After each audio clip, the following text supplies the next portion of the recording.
All right, let's see. What do I gotta change? I made like a whole new stream setup just for this previous game we were playing. I picked you. I did it.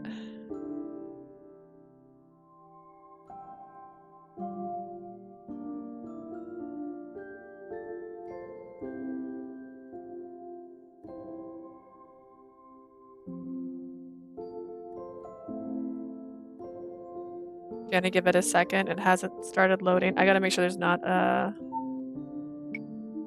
sounds I gotta change.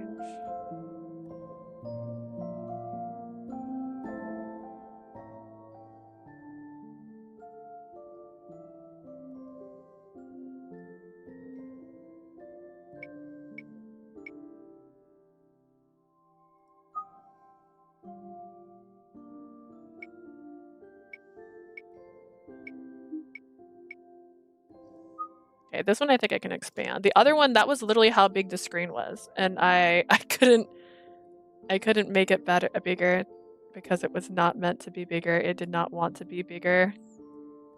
Okay. Like I could make, let me phrase that right. I could have made it bigger, but it would have looked terrible.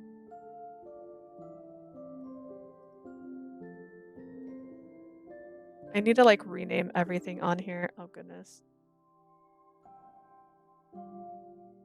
Where am I?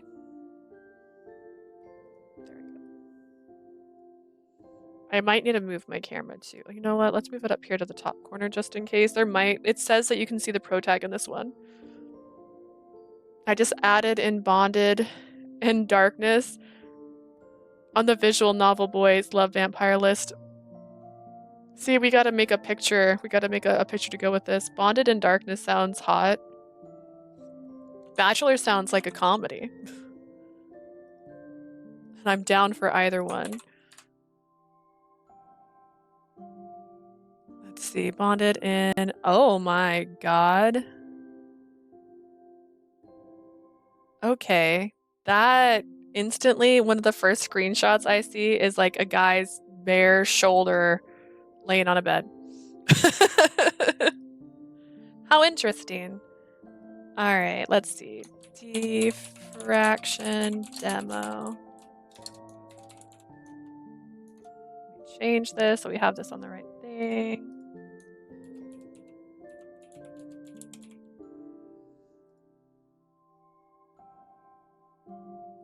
All right, cool. Updated the stream information. So now we're going to be doing the diffraction demo. When I post this VOD, just as a heads up for anyone watching and are confused, I will be cutting it. I will cut our lovely little locked heart separately, and then the diffraction demo, and then the other demo will be its own thing. I just realized. Caramel, you gotta go. I'm so sorry, Caramel. All right. He's wounded. Aren't we all? Aren't we all wounded? Not you. That's not what I meant to do this one. Okay. That way the version 1 shows. So we're going to do the diffraction demo, and then if it's not 7 o'clock, which right now it's 3, then we will start the other demo I already have installed. Are you planning to stream longer today? Yeah, honestly, we chatted quite a bit. I also started late. I started late because I stayed up till 3 a.m. and I was like, I was dead until about 10 o'clock, so I wasn't out of bed very early today. But I plan on doing this demo. If it's really late after this demo, I won't do the other one. But otherwise, after this demo, we're gonna do the beauty, which only the beast knows. And then if it's, again, not crazy insane late time, I'll probably leave and come back and either do Jack and Jean or Princess Peach, because honestly, I really want to play more Princess Peach. I told myself I was going to play it when I wasn't streaming. I haven't touched it since I actually did the short stream on the day it came out. But I had a lot of fun playing it, so I kind of want to play it more. And maybe if I'm streaming, it'll make me play it, but I'm terrible. Princess Peach is so cute. It is so cute. I love the costumes. I'm a completionist, but I can't be a completionist while I'm playing this because I will repeat that same level over and over again. So even though I wasn't getting all like the gems and stuff, my heart wants to. I am that annoying person that wants all the things. So all right. And this one has 2 love interests, I think. My name is Leah. Call me Leah. Player will play as she, her. I love it. She looks so cute. What the heck? Is there an option to hide my mouse? I guess not. I'll leave Fian in your capable hands, alright? Alright. Oh, okay. I hate my life. Visual novels are really ruining my life in a good way. She's like, in a good way, though. Alright, so we have so many little buttons. Play. Pause. Do I need you to explain what these buttons do? I don't want to accidentally do something. Need help. She has too much backlog disease. It's terminal. I wish I'd found it when it was on the Kickstarter because the merch for the backers is so beautiful. For this one, for Diffraction, honestly, I wish I had found out about Touchstar before because they had pins and they're beautiful and I have an addiction. And that's pins. I love pins. I actually, if you guys are on the Discord, you probably saw I went to a game on Expo and I bought a bunch of pins because those are my favorite thing in the whole wide world. I will walk past booths that just have prints because I like pins so much. So it's a lifetime disease and it's incurable. But I would have loved to got the pin of the demon guy with the horns. He's the one I think is the sexiest in Touch Starved. So first off, he's got a tattoo. I'm a sucker for a guy with a tattoo. I also like dark hair. I also like white hair. I don't know. Someone I got on Instagram, Error143, said going live. The streamer dating sim comes out in 4 days. Oh. Oh no. Well, that's too bad. If it's coming out in 4 days, you know what? I could play it next week actually before before Tengoku comes out. I gotta go or I'll lose the duck. What's the duck? You can't. Okay. I don't like this. Okay, how do I go back? Pause. How do I fix this? I don't like that it's a play button. I don't want to play. I just want to go to the next dialogue. I'm so screwed. Asia, you are gonna do so great. They had pins, keychains, photo cards, necklaces, and rings. Like, brah. Yeah, they... The thing is, like, they're hot. Like, they know what they created. They made something that's hecka sexy. And I'm like, oof. I gotta go or I'll lose the duck. What? You can't! And he's already gone. Figures. You came all this way, just up a mountain, and he's abandoning us to go to a literal wild goose chase. Hey, Fian, you okay with this? I see. Just click. Just click. Act like a normal person.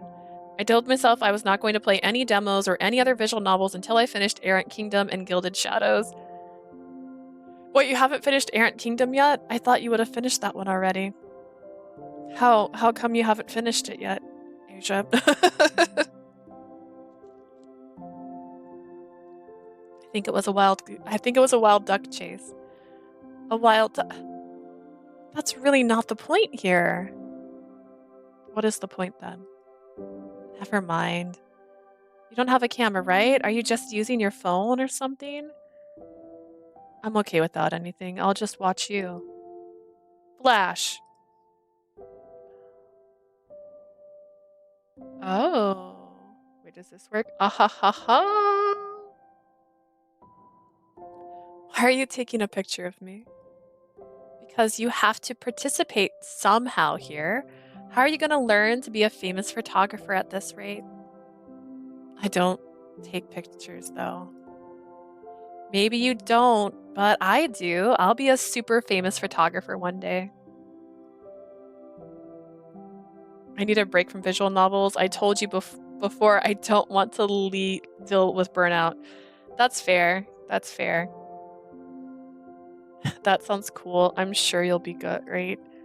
Are you trying to make fun of me? No, I think you could do it. Oh. What if what if I said I wanted to be a well-known influencer too? You'll be amazing for sure. What if I wanted to be a T-Rex? I heard they sell those blow-up dinosaur costumes in the next town over. Jeez. Hey, hey, peeps. Hi, Ray. Welcome to chat. We are starting demos now.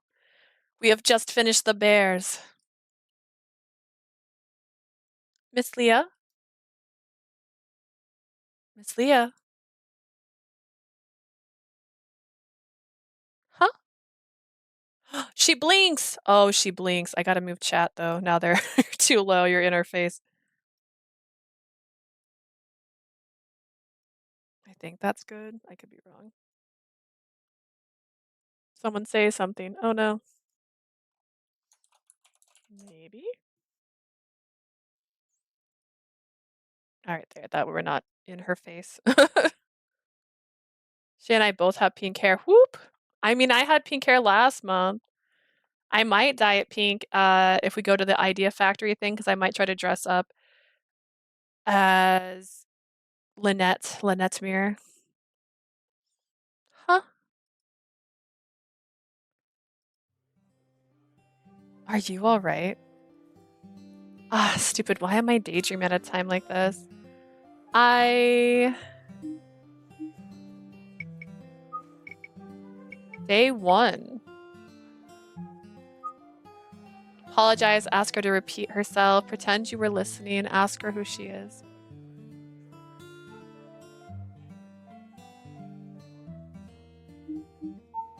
Sorry, could you please repeat yourself?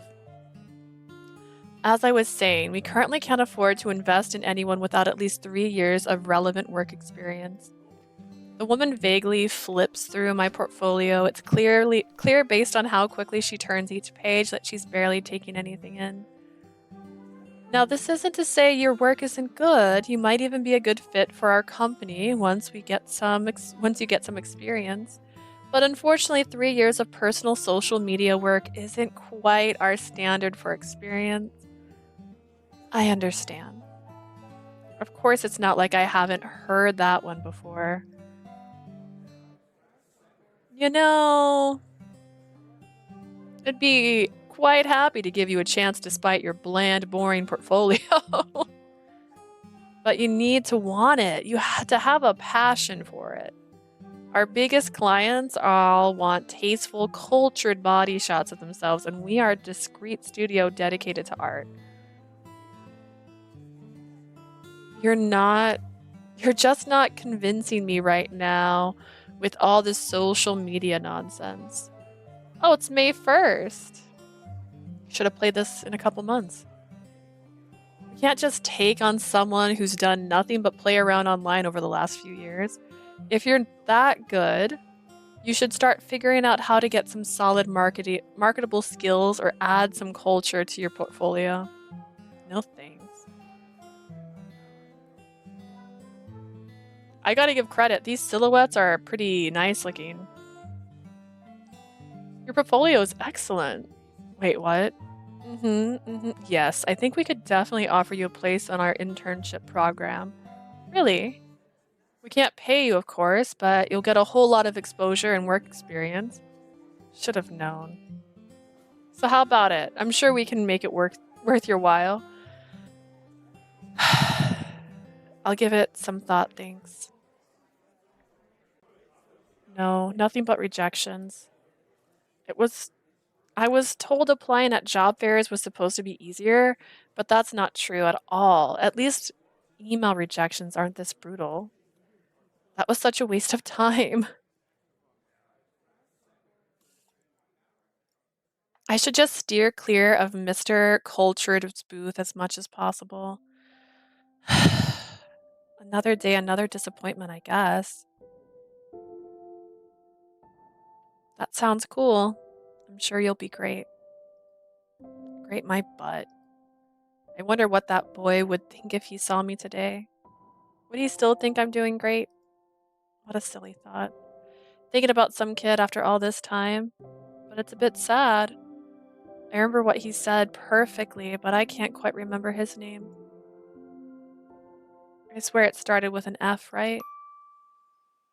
Was it Fang? No, I think it could have been Frank.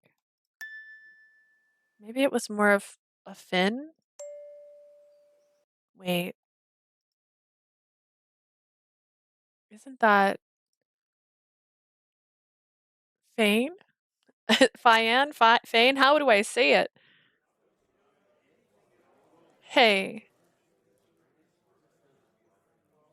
My quiet explanation is lost in the noisy crowd as it suddenly flickers on, as it the sudden flicker of an all too familiar face in the distance. Without realizing it, I take a few steps forward. It can't be. Fane? How do Fane. Fane. Why is he here? Where has he been? Did he look different? He. A million questions surface, but before there's time to think about any of them, I'm already running after him. The crowd around me blurs while my focus stays on the spot he last stood. Only in the rush, I've forgotten to look where I was going. I accept my fate. I will die for this man. Wait. Hey, watch it.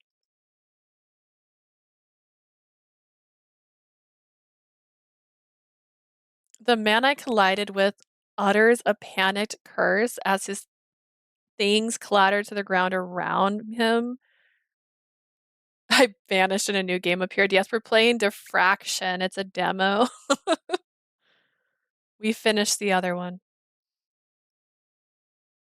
Ha ha ho. Ha ho. He's beautiful. And he's got so many rings. If only I could wear rings. They bother me and countlessly. A few startled people nearby also quickly back away, eyeing us with a mixture of surprise and concern. There's no time to worry about this. I have to get up. I do like that they oh, I'm scared. Oh, high quality, low quality, flash, battery. What does this do? I'm scared to touch things. But I like that it's supposed to look like a camera screen. He's so pretty. Yeah, I like him. I like him. There's no time to worry about this. I have to get up. I sweep up my drop portfolio and ready myself to run once more when crack. Oh crap.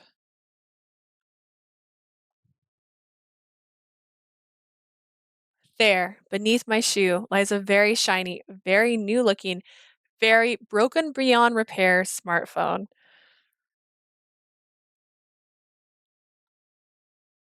Ah, this choice may lead to major changes in relationships between characters. Oh, interesting. Oh, my stars. Okay. Keep running. Apologize, then run after Fian.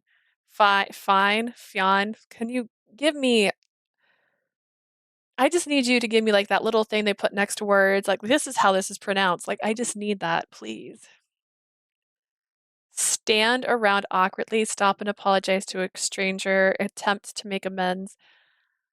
If this was me, which is what we're going to pretend this is, I would definitely stop and apologize. I would not be like bolts. Like that's too messed up. That's bad. Yeah, those are expensive. I'd apologize. Yeah, I wouldn't run after that. That just seems like you're an asshole. Let's not be assholes. If only I could stay, alas, I have to suffer by the fates of the phone battery as it is on its critical levels. I shall have to go and watch the VOD later. I'm so sorry, Prim, but thanks for coming by. In an instant, all thoughts of pursuing Fian had slipped from my mind in the face of this new scenario. Meeting the stranger's gaze, I quickly removed my shoe from his phone. I'm so sorry, let me help you. This face is everything to me. Without even waiting for confirmation, I moved to help him gather up his belongings, which luckily hadn't scattered too far. Meanwhile, without so much as looking at me, he began to frantically press the buttons on his shattered phone, all the while clutching the device as though it were his injured child. Come on, please be alive. Nervously, I look at the screen, silently hoping it might somehow be less damaged than it looks. Either way, I really don't have the money to fix this. After a few more failures, he finally lowers his hands. It's no good. It's dead. I chose that when I played the demo. If I run away, I'll be so guilty. So running away, not bad idea for me personally. It's okay. If we might do a couple choices just to see. Standing up. Oh, he's not looking angry though. I was typing so fast. I'm so sorry. He picks up the items I'd returned to him earlier, sliding the phone into his pocket, and shifts his full attention towards me. Um, what should I do? Tell him you don't know what to do. Ask him how much the phone was worth. See if you have money to fix it. Insist it wasn't your fault. I didn't run into you looking after somebody. Tell him you don't know what to do.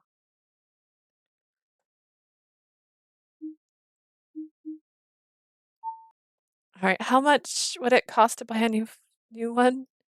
I definitely can't afford it, but it's better to know what I'm working with here with at least, or so I thought. $5,000.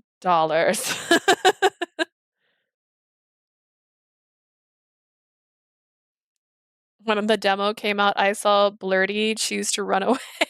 Oh my god. Oh my goodness. Did he get chased after him? That's a great question. $5,000? What sort of phone costs $5,000? He's gotta be messing with me. But then again, his clothes do look kind of expensive. Are you making a joke or something? I've never heard of a phone that costs that much. Nope. I stare at him for a moment. Is he really being serious? He's- are you for real? I'm sorry, but I really don't have that kind of money. Is there any other way I could make up for this? Let me see. He makes a show of thinking for a moment. How about he begins, but all of a sudden we are interrupted by a shout. Hey, Hen, come here. A voice calls out, and the stranger before me instinctively turns to look in the direction the voice is coming from. He dropped his coffee, I might add, and that coffee didn't spill all over the floor. Is he just holding an empty cup for show? Aw, look, it's Jimin. Oh my goodness, I'm in the girl's view. You can't see the girl. She looks like a Pokemon trainer. Will you believe me if I say that? Should I move my camera to the other side? Let's see.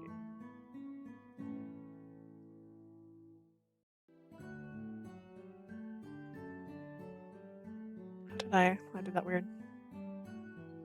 I can see enough of her. Well, just in case. Or they put somebody else's face over there. We know the MC doesn't pop up where I'm sitting right now. See people emerge from the crowd, a woman clutching a name brand purse and a boy waving his hand in the air to get our attention. Are they friends of his? You get lost or something? We've been looking all over campus for you. You didn't answer your phone either. That is a purse. It's a purse. It's like a wallet purse. You can see it's got like a cross design on it, like all throughout.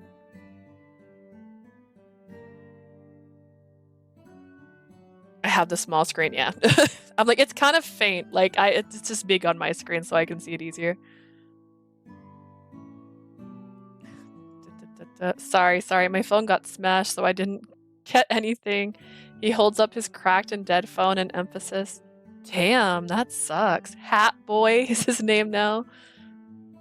Hen? Question mark. Yep.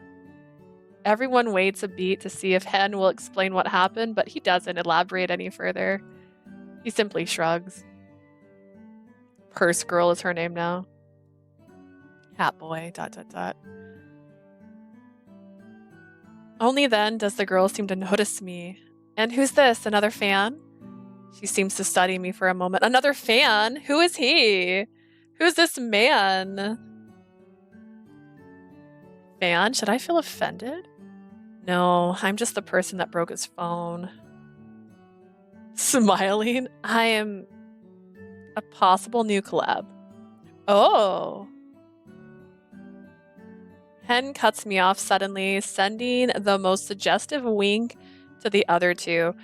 Just gonna say, I've read some suggestive stories before where that turns into nefarious actions. That's a weird sentence. I'm concerned. It must have been enough because they nod understandingly. What collab? What does that mean? What does that mean? Gotcha. We'll head back to the gym then. Join us after when you're done. Big word. Nefarious.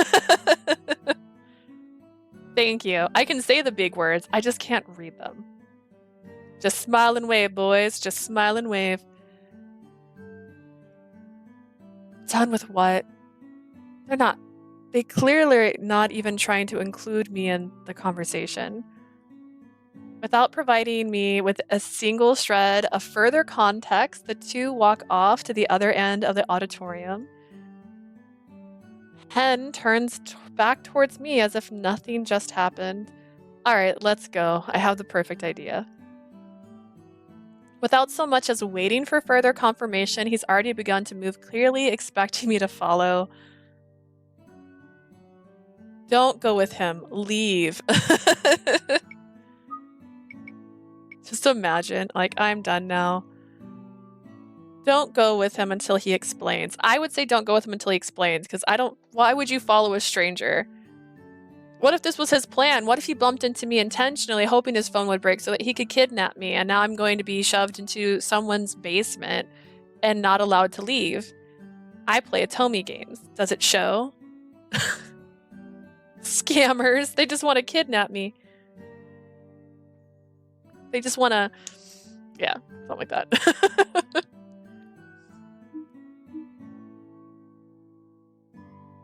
Go with him quietly. That was the one you went with. Wait a second. Hen, right? Yen turns towards me once more. Where are we going? And at least tell me what we're doing. I'm not just going somewhere when I have no idea what's going on. It's Hendrik, but Hen is fine. As for where we're going and what we're doing, we're going to the store so you can buy me some candy. Oh, that's cute. That's super cute. Candy? I hadn't thought it was possible to feel any more confused than I already did. I don't think I understand. Is this another joke? Nope. We're going to the store so I can buy you candy. Yep. The store. Down the street? Mm-hmm.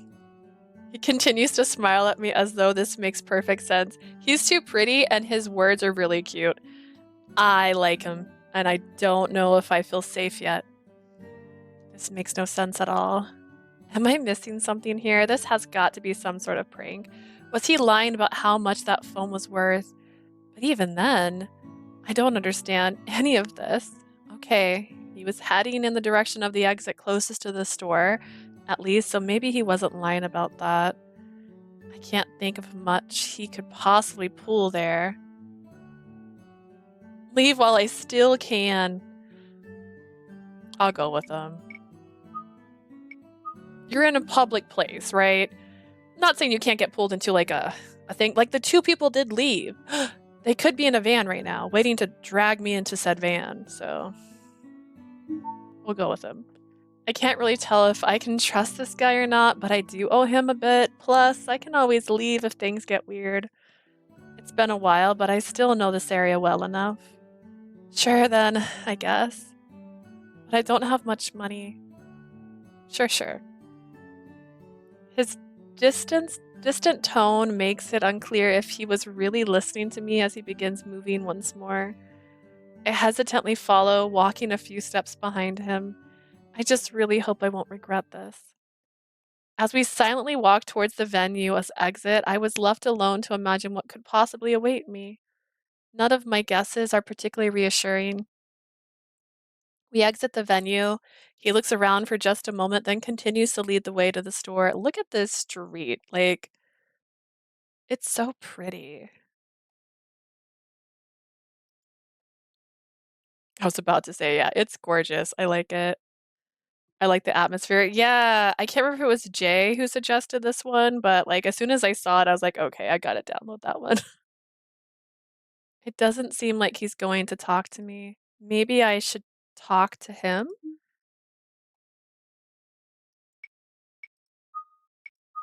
Ask him about it? Very aesthetically pleasing. Oh, I could ask him about the collab you mentioned earlier. What's, about that collab you mentioned? Hmm.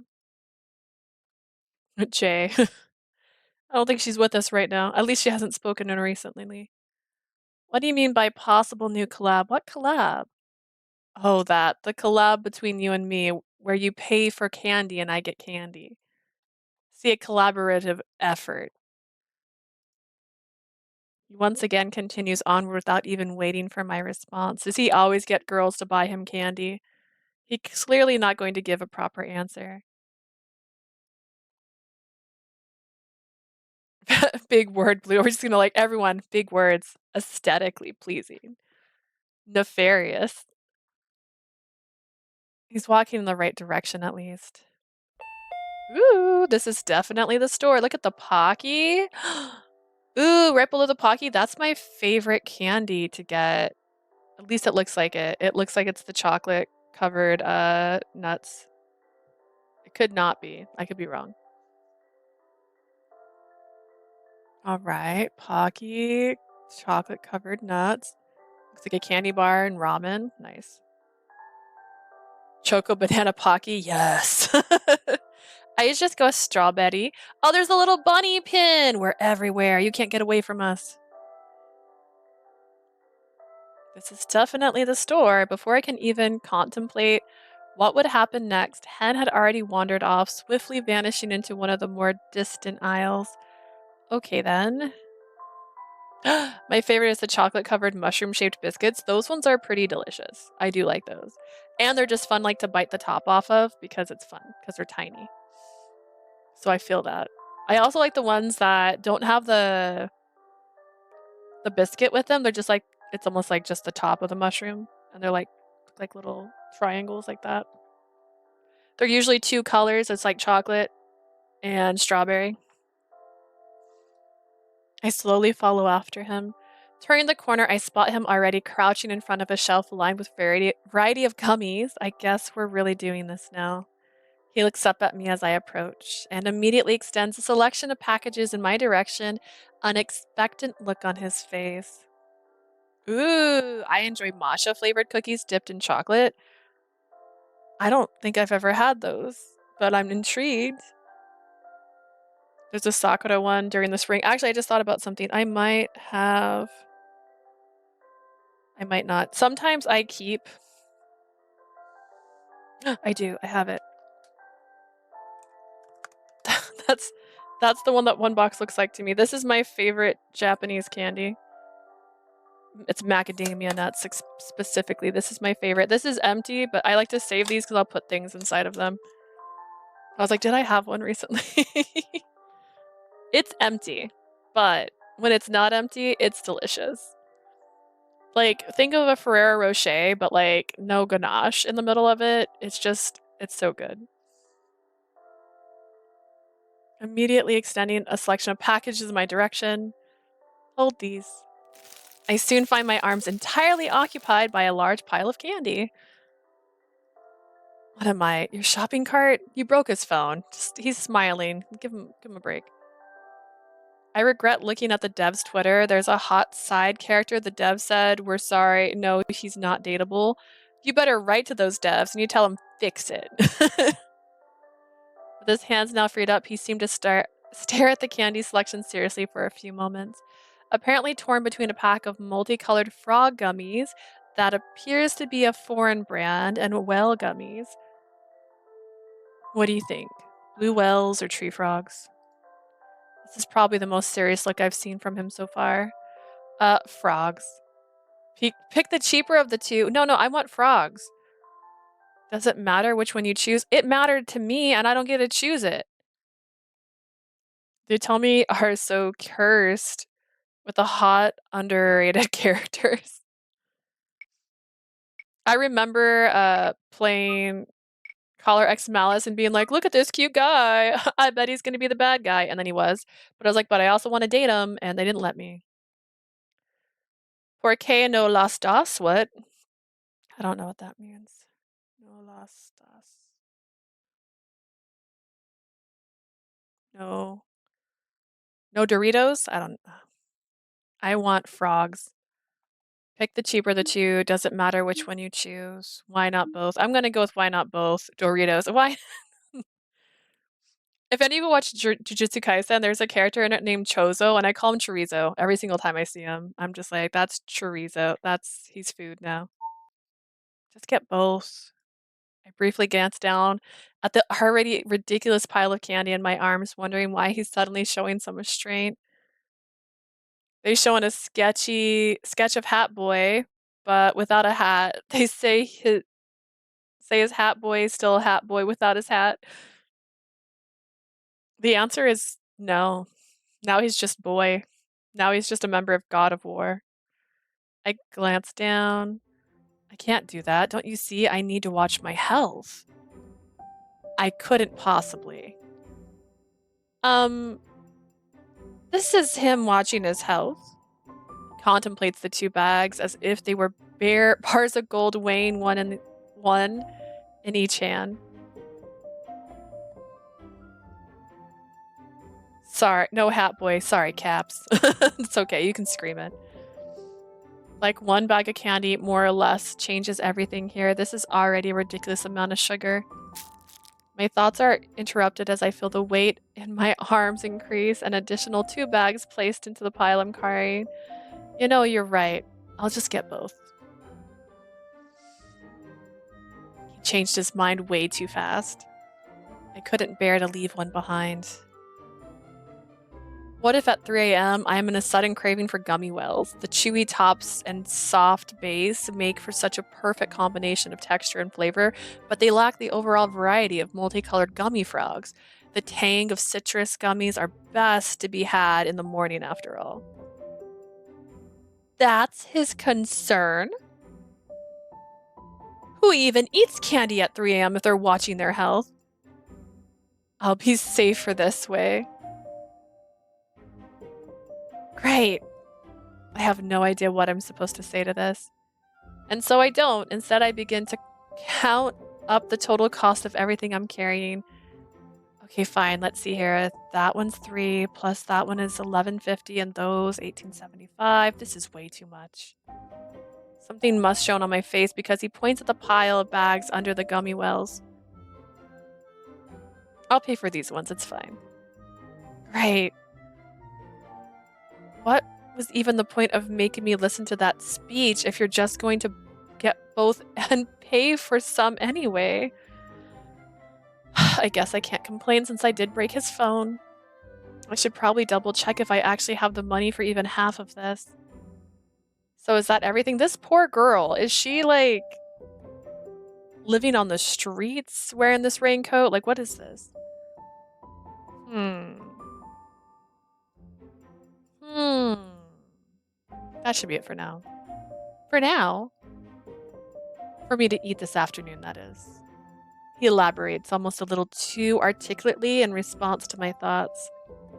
Don't worry, you'll be completely debt-free once you've paid for these. I'd almost forgotten about the debt. Wait, you're planning to eat all of these at once? Somehow it was the least important piece of information revealed in this exchange that turned out to be the most shocking. Yeah, why not? The matter was clearly important enough to halt his stroll towards the checkout desk. But his response he responds plainly, the question almost sounding more like a statement. You're going to make yourself so sick. I'll be fine. This is pretty normal for me. This is normal for him? Before I can ask any more questions, he once again turns to head to the cashier. I quickly move to catch up with him, soon placing the absurd amount of candy onto the counter. The woman at the cashier register raises an eyebrow at Hen, quickly picking up a few of the packets he had said he would be paying for. She's paying for all but these two. He gestures towards me loosely as I begin to pull out my wallet. The woman glances from me to Hen, her gaze lingering on him for a good few moments before she begins to scan the items. Hen simply continues to smile as though nothing is strange here. That'll be 11:35. Would you like a bag? Returning my attention to the cash register, I find the woman giving me a patient smile. Yes, please. Remembering what I was doing, I resumed digging out the cash from my wallet. Jingle jangle. So, Hen begins to speak, but is immediately cut off. You're not getting a discount on this? She knew what he was going to say. Seems like they know each other. My questions are given no answers as the woman doesn't even spare him a glance as she continues bagging the candy. He doesn't seem to pursue the matter. Finally, having freed the remainder of the coins from my recesses of my wallet, I hand the woman the money. Thank you. She counts the change, then gives me another smile as she hands me the bag before turning to Hen. I stand in the corner as I wait for him to complete his purchase, which appears to quite be a quick affair without any further bantering exchange. Okay, let's go. Hen gives me a short expectant glance before beginning to head out. Have a nice day. Thanks. Tearing my gaze. Oops, I hit the button. Hang on. I got this. I got this. Tearing my gaze from the cashier, I slowly begin to follow Hen outside. I also love the history picture. This is so cute. Like the rain on it. Like, oh my God. I find him standing next to the entrance not too far off, and I hold out the bag of candy. He takes it from me, placing his pile of gummies inside. So, what now? Hmm? You said that this would be enough to make up for the phone, right? Mm hmm. He continues to rummage through the bag of candy. But you said your phone costs like $5,000, right? And then you said something about a collab. I guess I'm just a bit confused. I kind of assumed he had something more elaborate in mind. He just shrugged at that. So this is all then. I'm off the hook just like that? Pretty much. Well, that was easy. I I should get going now. Okay then. I guess I shouldn't argue with him for letting me off so lightly. See ya. He raises a hand in farewell gesture, then turns to leave without so much as a second glance. Bye. And so I am all of the sudden left standing alone in the streets. But look at that view. Well, that was an unexpected adventure. What a weirdo. I guess he wasn't as bad as I thought. What to do now? I look up at the slowly darkening sky. It looks like it's gonna rain. Maybe I should go home while it's still dry out. But I wonder if that's really Fanian. I'm gonna say that the A is silent. Fine. Is that fine back at the job fair? Even with all that had happened oh gosh. Even with all that had just unfolded, the earlier encounter had never quite slipped my mind. Looking back, I really could no longer say for sure if it wasn't just a complete stranger, let alone why I had felt so compelled to drop everything and run after him. But somehow, I mean, we can go back. He might not be there. I can't let go of this. Go back to look for Fine. With that in mind, I began making my way back towards the job fair. It's beautiful. This is all I ever want in a game, is just rain.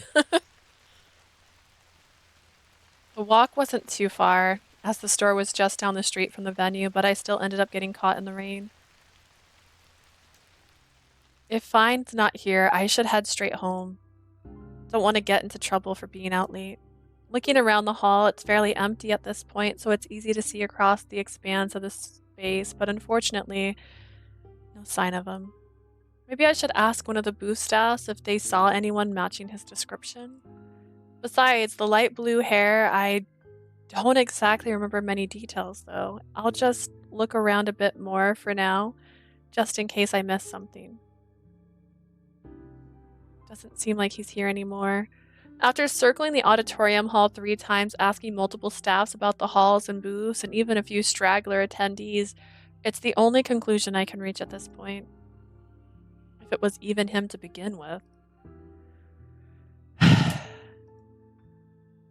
should have just gone home. At this point, I'm not even sure why I'm looking. Even if it was him and I did somehow find him, what then? What do I even want from him? He probably wouldn't even remember me. And even if he does, it's not like I have the time to be friends with him again. I barely have time for myself at this point.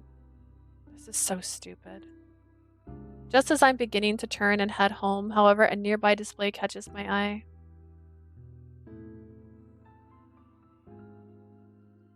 Wait.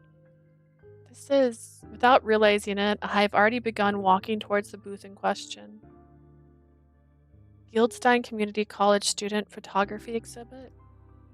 Across one full wall of the auditorium, there are just over a dozen or so pictures lined in a row, displaying the name of each respective student photographer just beneath them.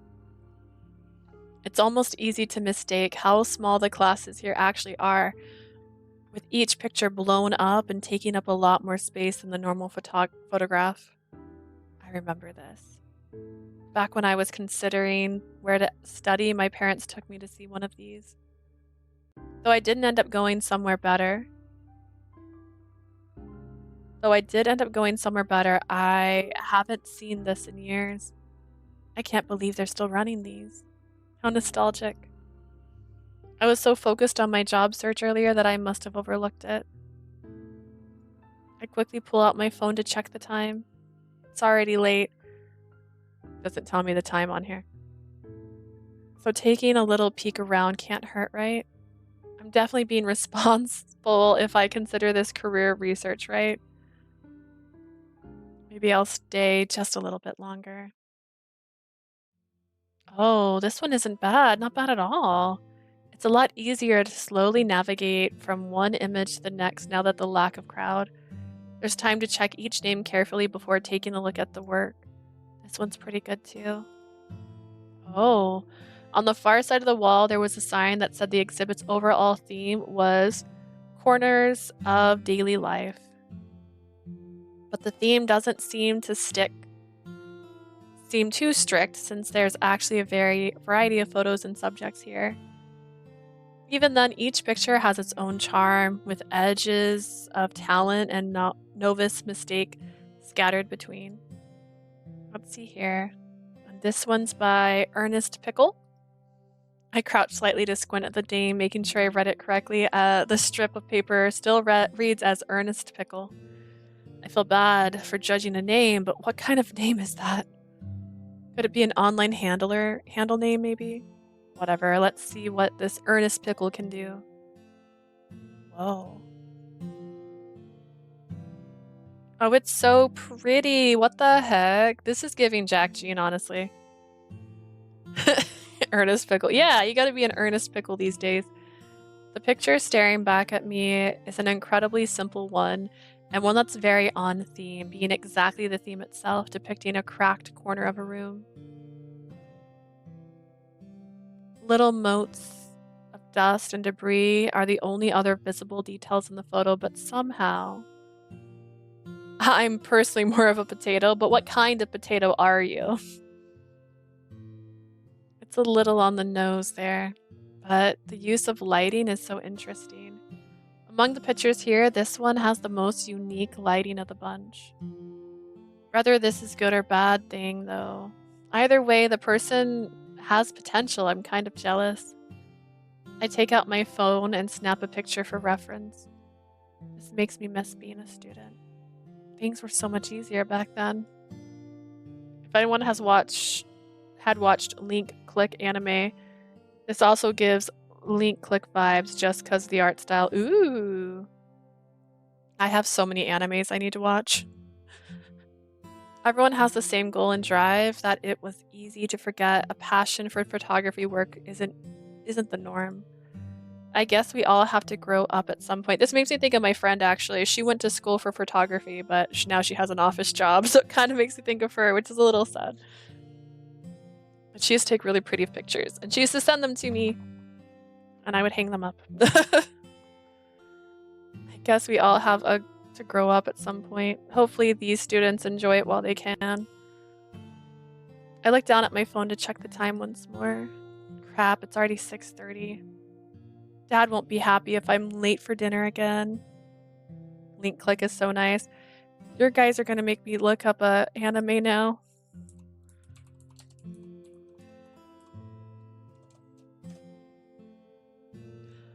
They look beautiful. What the heck? They're gorgeous.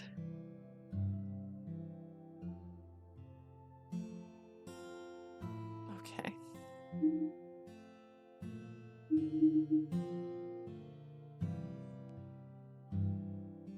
I'm watching the rest of it. I still need to watch Apothecary Diaries, and I need to finish Spy Family, and then look last season of Jujutsu Kaisen. I didn't finish all the way through because they were still like going. I like watching it in batches, so I'm not very good at watching stuff weekly. So I end up and then watching like 6 at once. So if I hurry up now, I can still make it before dark at least. Maybe if I run.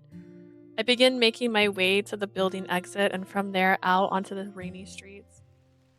The walk back home is relatively short and uneventful one. Soon enough, I am standing at the entrance of my parents' house, contemplating how best to explain my complete lack of success at the job fair to them.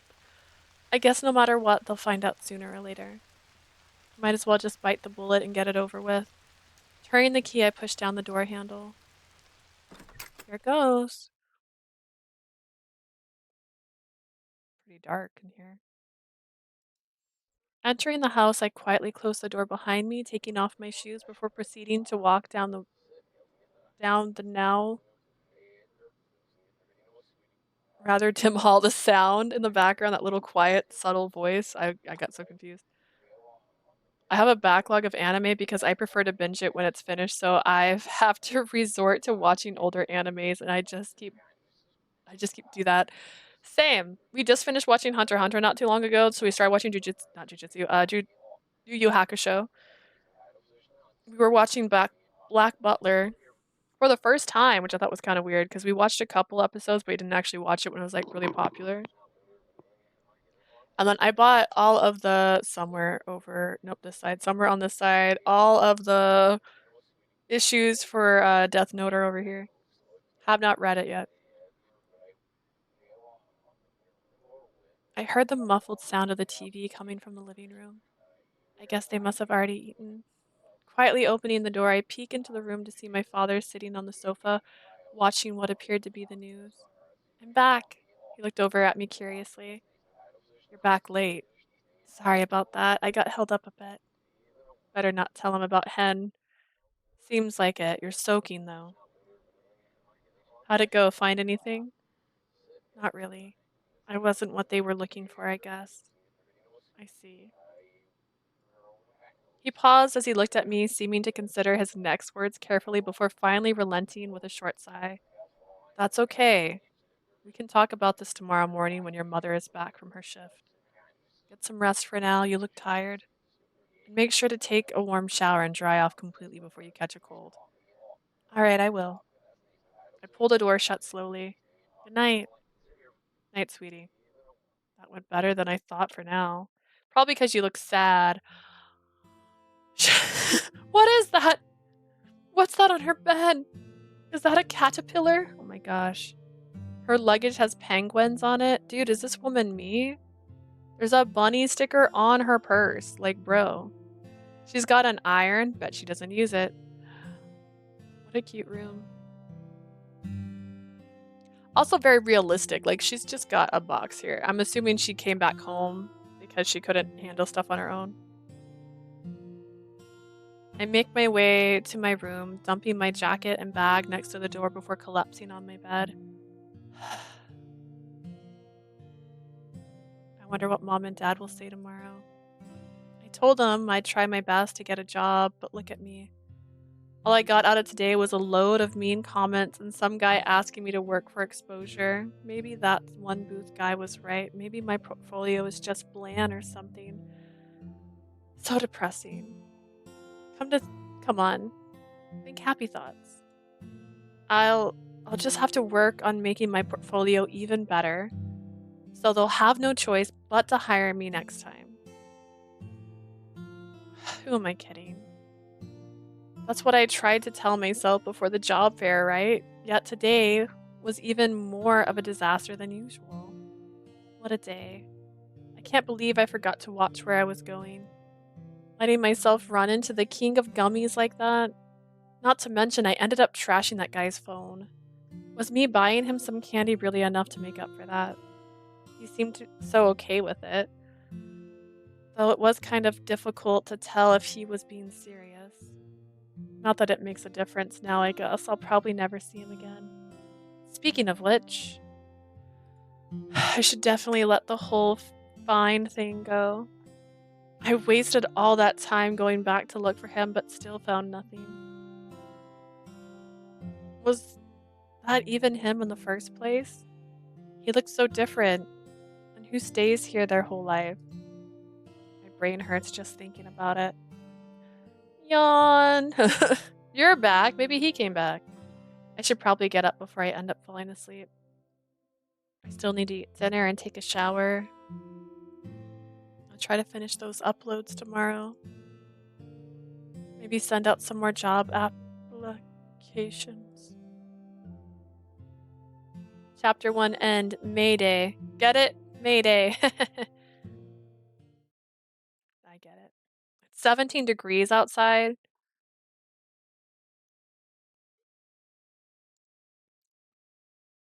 I'm gonna assume that's Celsius? No, I don't know.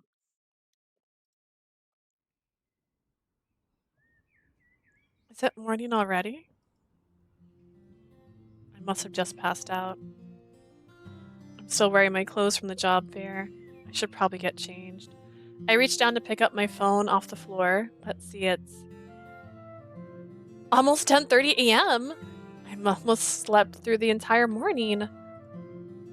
What was I thinking? Why didn't I set an alarm last night? Listen, I did set an alarm, okay? I just ignored it this morning, okay? Don't call me out like this.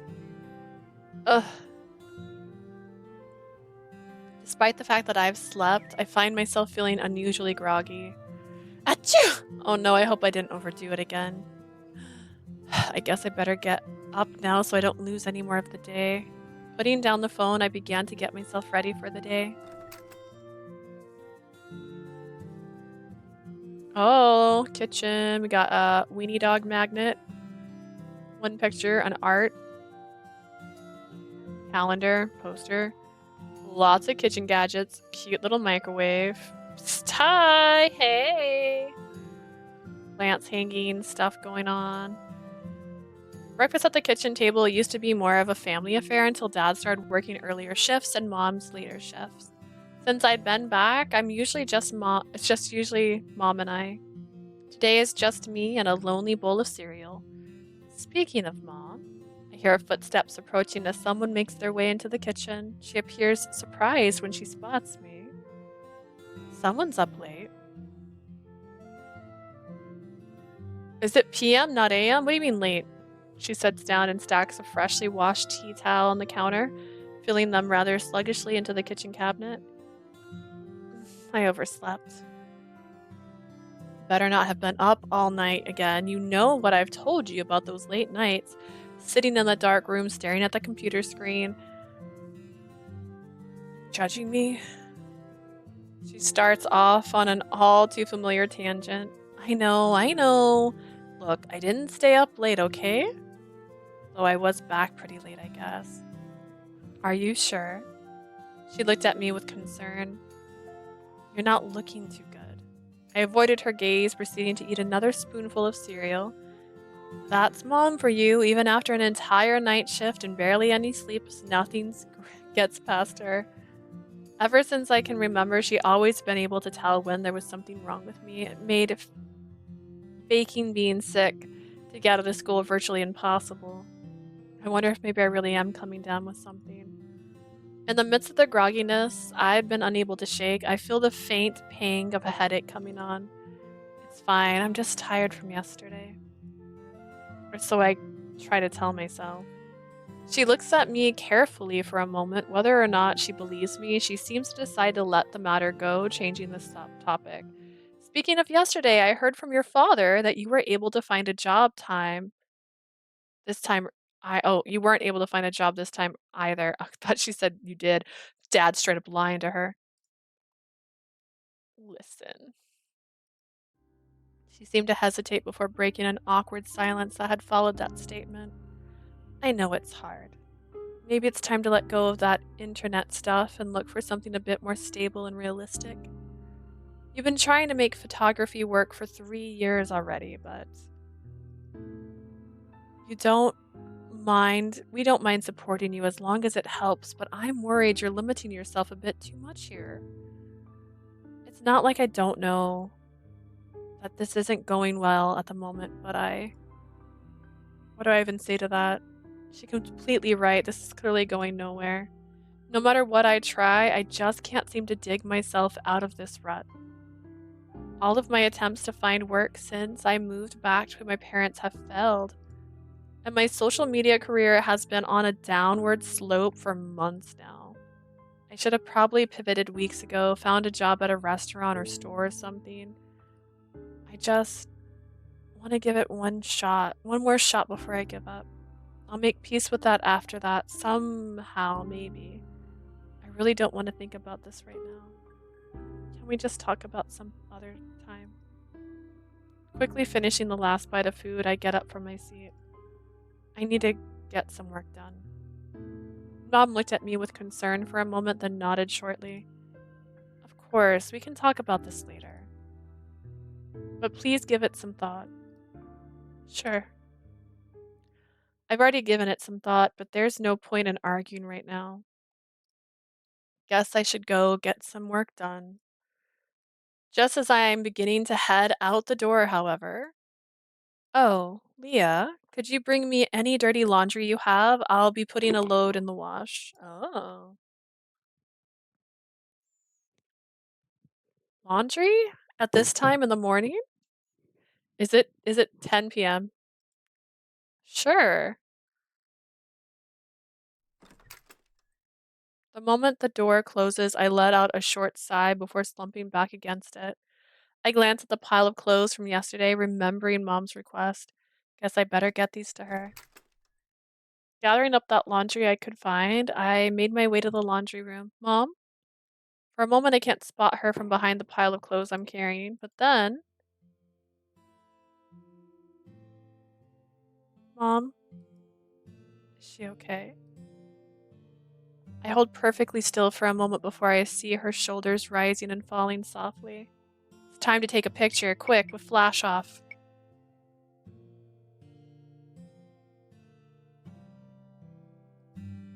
Her head's resting on a pile of folded up clothes. She appears to be sleeping.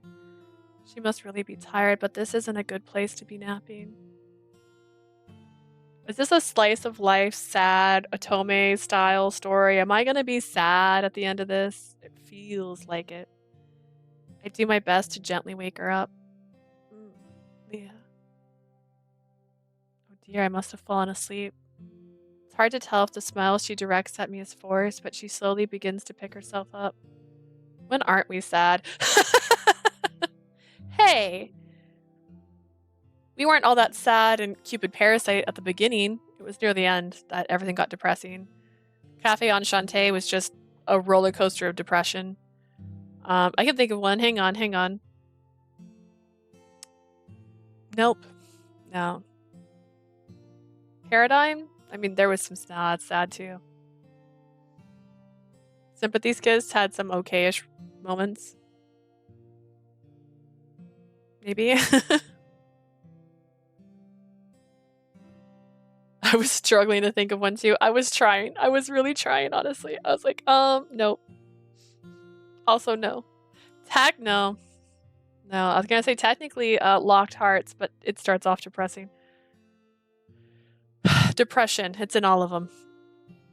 It's hard to tell if she's small is directed at me as forced, but she slowly begins to pick herself up. I guess her shift last night must have been pretty rough.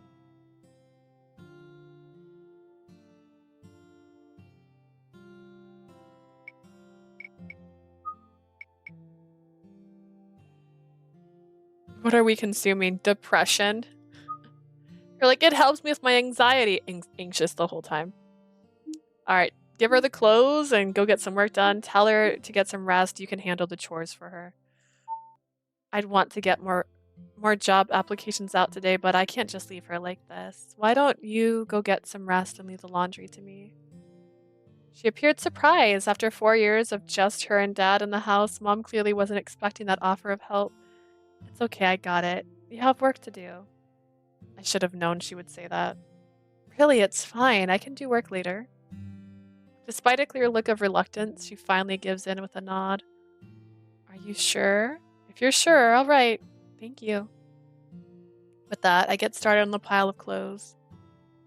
What's that sound? The washing machine hums so loudly in the background that it almost drowns out the faint clattering sound coming from the kitchen. Don't tell me. Sure enough, a familiar figure is standing over the sink washing the dishes. Her head dips every few seconds, already starting to nod off again. Of course she wouldn't listen. Mom, let me do the dishes. I already got the laundry running. It's only a few dishes, though. You know how delicate these ones are. You have to wash them a very particular way or they'll scratch. Then let's get rid of those dishes. Okay, Mom. I don't think we should be eating on dishes. That means we can't even use a knife on them. They scratch so easily. I know. I gently do my best to wrangle this chore from her as well. She, of course, puts up the usual fight before eventually relenting once more. The pattern continues. I would finish a chore only to find her that she had started another in a half awake state. Eventually, I'm back in the laundry room hanging the finished clothes to dry. Done. That should be everything. The house is once again quiet without any rustling noises or random chores and tasks. I guess she must have finally gone to sleep. Maybe I should head out so I don't bother her. I grab my phone and jacket and quietly head towards the front door when... Mom, I thought you were asleep. She outright ignores my question. That wasn't a question. In favor of handing over a wrapped sandwich and a small white container of medicine. A sandwich for me? What does she even find the time to make that?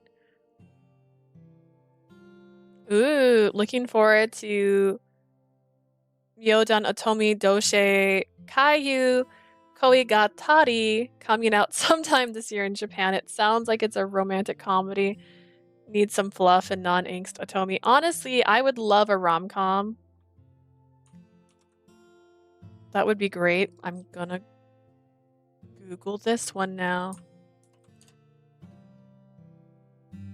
Visual novel database, give me strength. Oh my god. There's a panda mascot.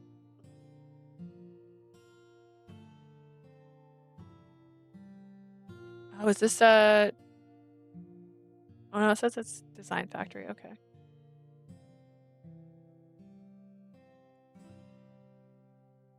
That's cute. I hope it gets localized soon. I'm waiting. I mean, we're gonna hear some stuff from Idea Factory soon, and this is published by Idea Factory, so there's a chance they could have it. Remember to eat something and then take some medicine afterwards. You don't want to end up in bed with a fever again, do you? I guess she's probably right. I can't really afford to get sick right now, even if it's not that bad at the moment. Praying for 9-rib. Honestly, my hands are in utter was that one by Idea Factory? Because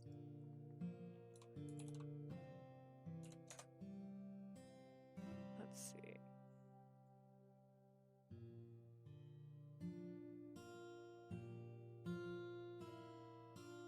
Nine Rips is Automates in Japan. That means either one could get it. That means Idea Factory or Access could get their hands on it if they wanted to. She's sharp as ever, and have a nice day, Leah. Thanks, Mom. The slight chill in the air hits my lungs, carrying the scent of rain-soaked grass with it. I started to hiccups, and I was waiting. After the craziness of yesterday, a slow stroll to the park is just what I need. Oh, it's so pretty.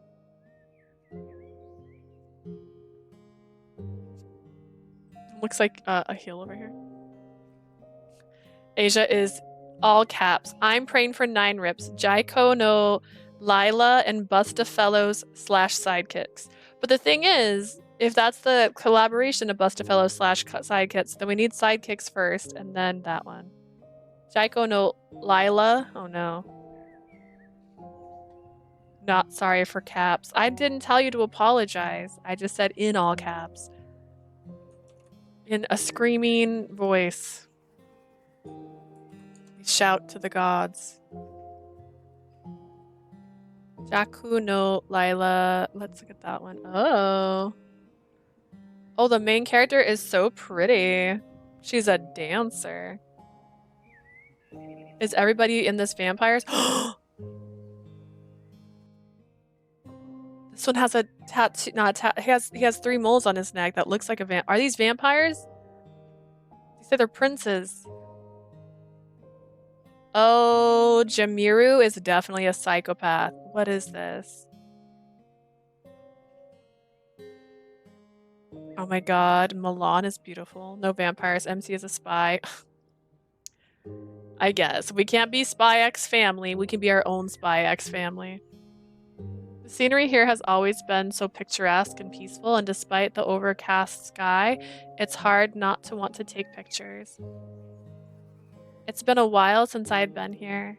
It looks so small compared to when I was a kid. I used to play with the local dogs or even feed the ducks if I wasn't taking pictures.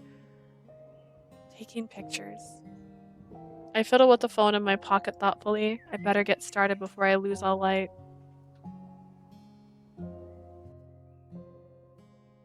The OP of Jaku no Lila is so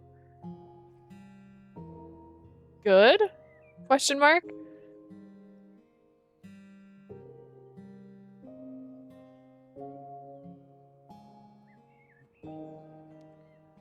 Which one is the OP to you? Like, I like this Rin guy. They have marks on their neck. Are you telling me these aren't vampires?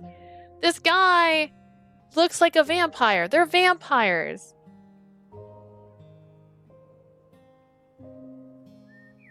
This is just a bunch of vampires.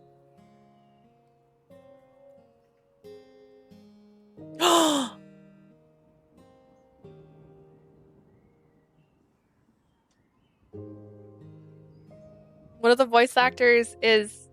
It's our man. It's our guy. Oh my god. It's him. It's him. It's Okitsu Kazuyuki. He's in this. AKA Anku is in this game. Oh no. And he's got white hair. His character looks beautiful. Oh my god. OMG. There's a lot of Pio4 in this, voice actor wise. Let's see. Which game? It is called Jaku no Lila Trap of Musk. I stepped away for a second. It's not in the US yet. It's only in Japan. But here, let me...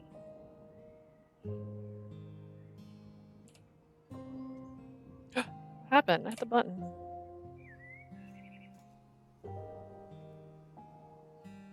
Is it this one?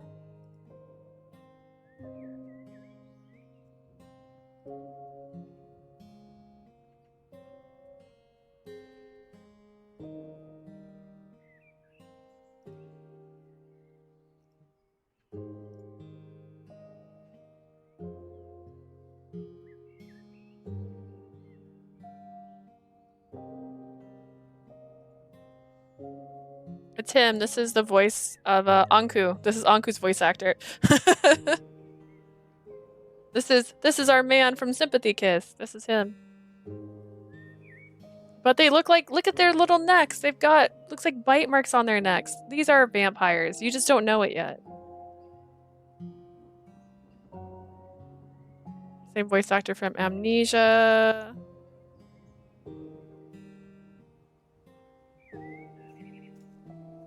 School Wars. Same voice actor from Nor 9. Spherical barricades. Lover pretend. Oh, Ichiro. Not my favorite. And then this one is definitely the psychopath. Like this is the psychopath. Oh, he's a tsundere. Okay, yeah, I was right. He's oh goodness. Oh, he's Utsuri and Jackjean.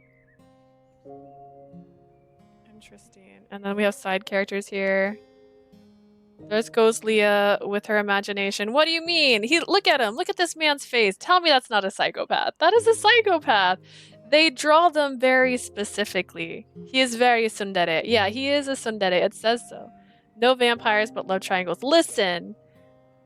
I can see these guys' necks. They got bite marks on them. These are vampire bites. They have three fangs. They're the ones that have the venom in the bottom. I know what this is. I know my vampires.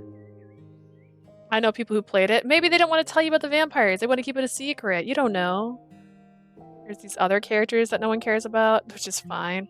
She's super cute. Look at this. This is a vampire pose. This is a vampire pose. This is vampires. Look at the vampires. Oh my god. Listen. Listen. I'm not reading this, but like, this is how you sacrifice when you're a vampire. I am paying attention, man. I know a vampire when I see it. Anyways. Tell me I'm wrong. I know a vampire when I see it. Moles. They're not moles. Multiples of them have it. It wasn't just one. It was 3 of them. Nay, not 1. 3. Trace. They're vampires. They just don't want to admit it. They're like how Twilight didn't want to actually be vampires. They're like, yeah, we don't really eat people, so you're not a vampire. Maybe I'll even get something I can post on my social. Anyways, love triangle. Okay, I get it. Love triangles. And vampires. And vampires. Have space in the middle for a vampire and a love triangle. I even really wanted to try out a similar style to that picture from the exhibit. For once they actually put love triangles. Hey, and I'm excited for that. I want the love triangles to actually affect the story. That's what I want.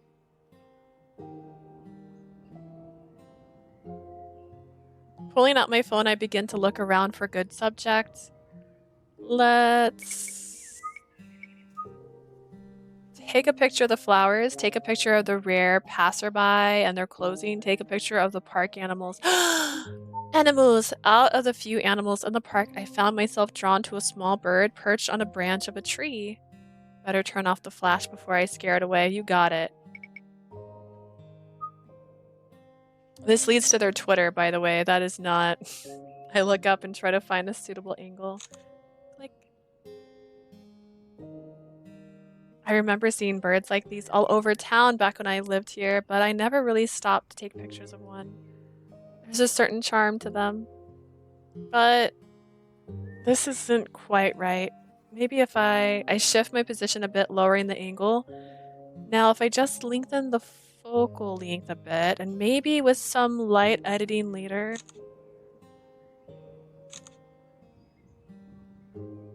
There we go. Not bad after all.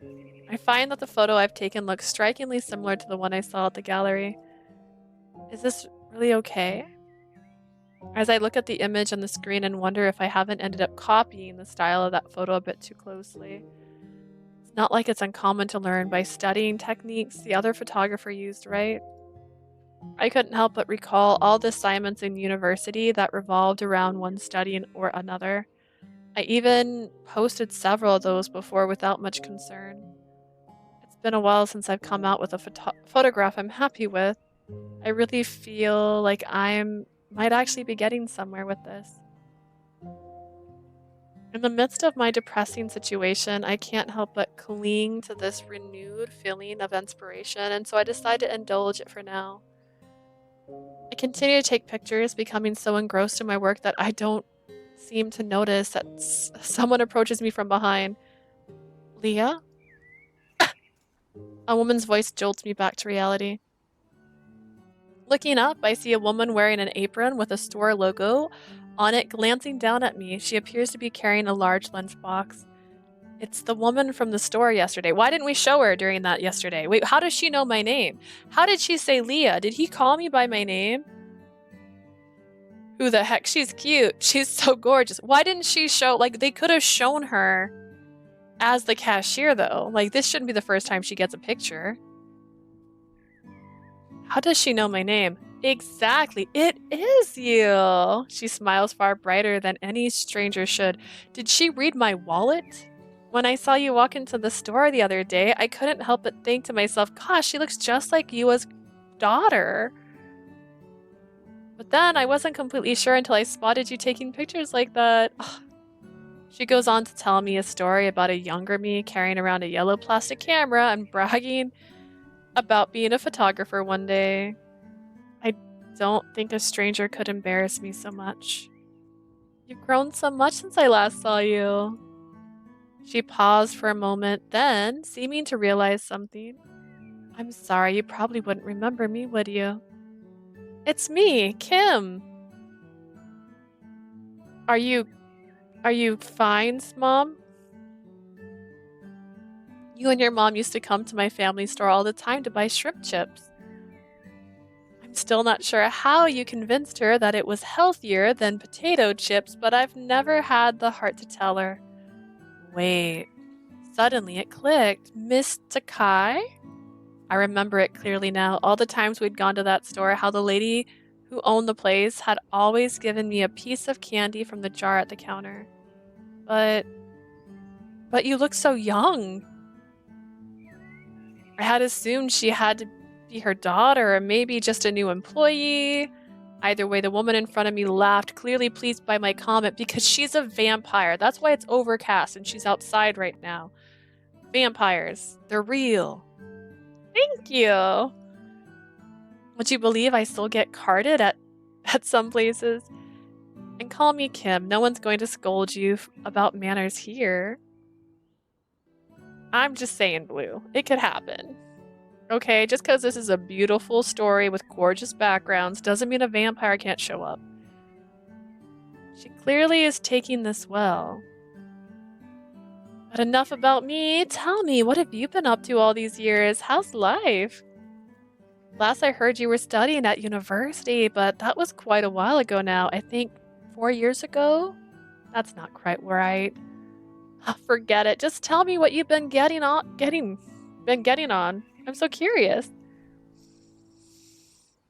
I can't get a job. Oh, is she gonna go work there? Oh, if she works there, then she can run into the hot guy again.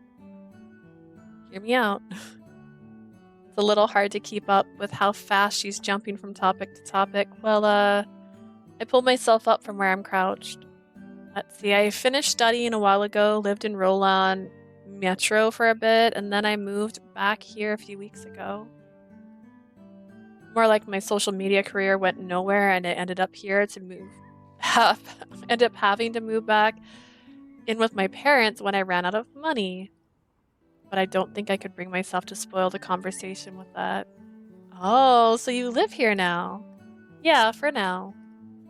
She nods at that. So, what do you do, if you don't mind me being extra nosy? How are you liking the demo, Leah? It's super pretty, Jay. I was just talking about how I think you're the one who recommended it. I'm like, it's gorgeous. It's super cute. I'm very curious how this calendar thing's gonna work out. I do photography still, but at the moment, I'm mostly job hunting. It's been kind of a struggle, if I'm honest. But I'm sure I can figure it out. Kim's expression shifted oddly, and my words are apparently enough to shake her smile. Maybe I said too much. So you're looking for a job? The words trail off a few half mutters, almost as though she wants to say something further, but then decides otherwise. I should probably change the subject before this becomes awkward. It's probably Asia. She has a huge stash of demos, indie games. That's so fair. In fact, we have broken off from our games multiple times to go over a list of Otome games that she has shared, but she was not the one that suggested this one. But it's been really good so far. I like it. It's beautiful. And if you check our Discord, Asia has shared 2 lists with us. One is Otome games with girls in them that you can date, and the second one is vampires because we're all about vampires right now. I mean, to be clear, my full name is Psychotic Vampire Bunny. It was just too long for anywhere, so it's not in there. I should probably change the subject. So, are you just on a walk here or something? No, look at the little doggoos. My husband forgot his lunch again and I decided to take the scenic route to bring it to him. She holds up a lunchbox wrapped in a rather unique pattern. Oh my god. How cute. So that's what she's carrying that around for. Wait, you're married? I don't remember her ever mentioning a husband before. She's married. Blue, we couldn't date her. She knew us when we were children. But then it's been quite a while.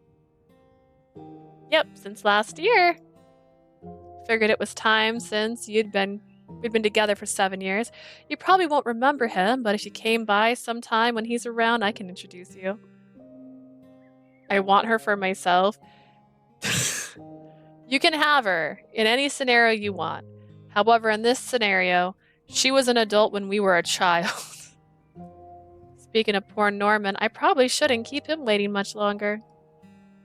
But it's been lovely talking to you. You should come by the store sometime. Sure, it'd be nice to talk to you too. She gives me a small wave before continuing on her way. I'm surprised she didn't ask if that guy was our boyfriend. She really hasn't changed at all, an absolute tornado. Both her personality and her look, she's almost exactly the same as I remember her. That's strangely comforting somehow. I watched her walk away for a few moments, then returned my attention to what I had been photographing. I should probably take some other pictures while I'm still here. Looking around, I proceed to spend a good amount of time photographing a few more areas of the park. By the time I'm done, I find that it's already past noon. I'll just edit this one. Hang on.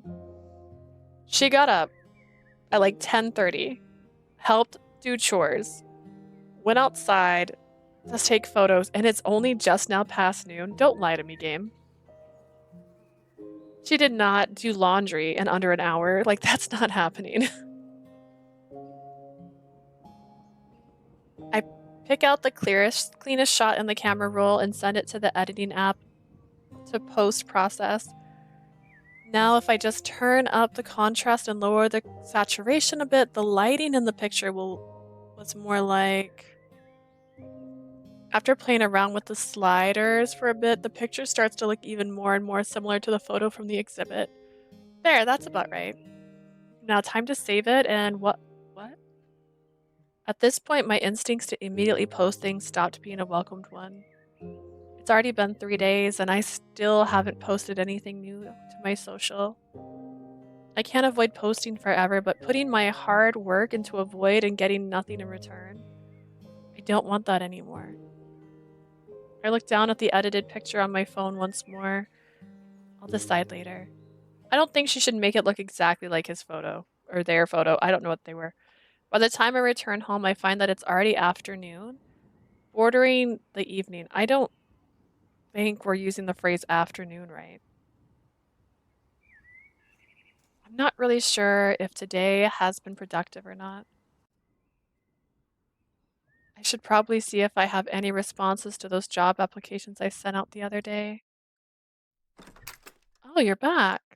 As I walk in, I'm surprised to find my mom greeting me at the door. I was just about to try calling me. Did something happen? Mom doesn't usually call me unless I'm out super late or something, but it doesn't look like something bad happened. In fact, she looks kind of happy.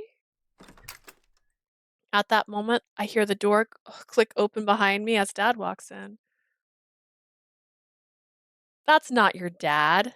That is a young man. That's not your father. Who is this man? He looks like he's in high school. Like, what? Did your mom kidnap this man? Is everyone vampires? Wait. Why do men get such good genes?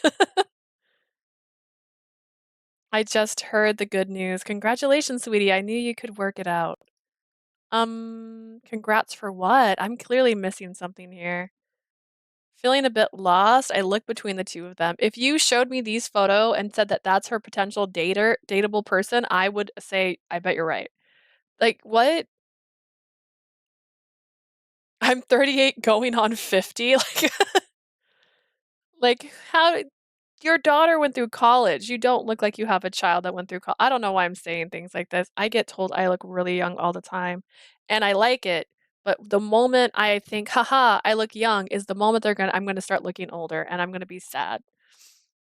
Man's too pretty. He's far too pretty. How did they did the mom dirty in this. Her mom looks like a mom. He doesn't look like a dad. At least not her dad. Somehow I don't have a good feeling about this. What's going on here? Remember Mrs. Takai from Takai Konbini? Well, she just called offering you a job working at her store. Mrs. Takai called? I did mention to her that I was looking for a job, but now hear me out. We realize that you're still looking into photography jobs, and I know that you weren't that keen on taking a job like this. But it's just a small part-time position, and you could still keep looking while you work there, so we've told her that you'd take it.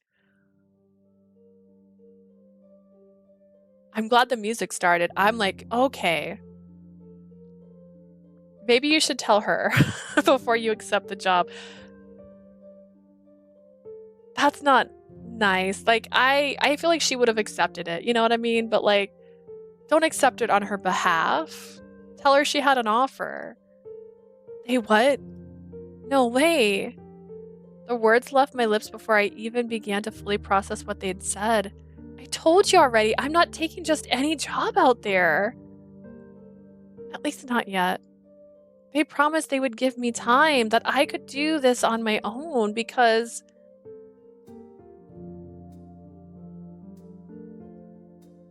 I need to prove it to myself that I can do something, anything right. Please, I can't feel like I failed again.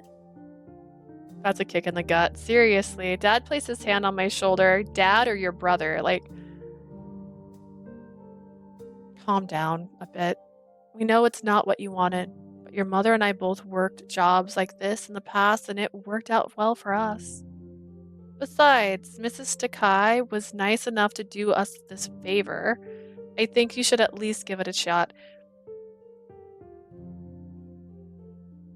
Dad, with all due respect, you are stepping on my dreams right now. Okay, let me be a little sad about this. I don't care if it worked out for you or if it was a favor. Don't you get that I might have plans of my own? It's not like I haven't been thinking about my own situation here. Do you think I can't handle it? That I can't make my own decisions? Okay, you are living with your parents right now.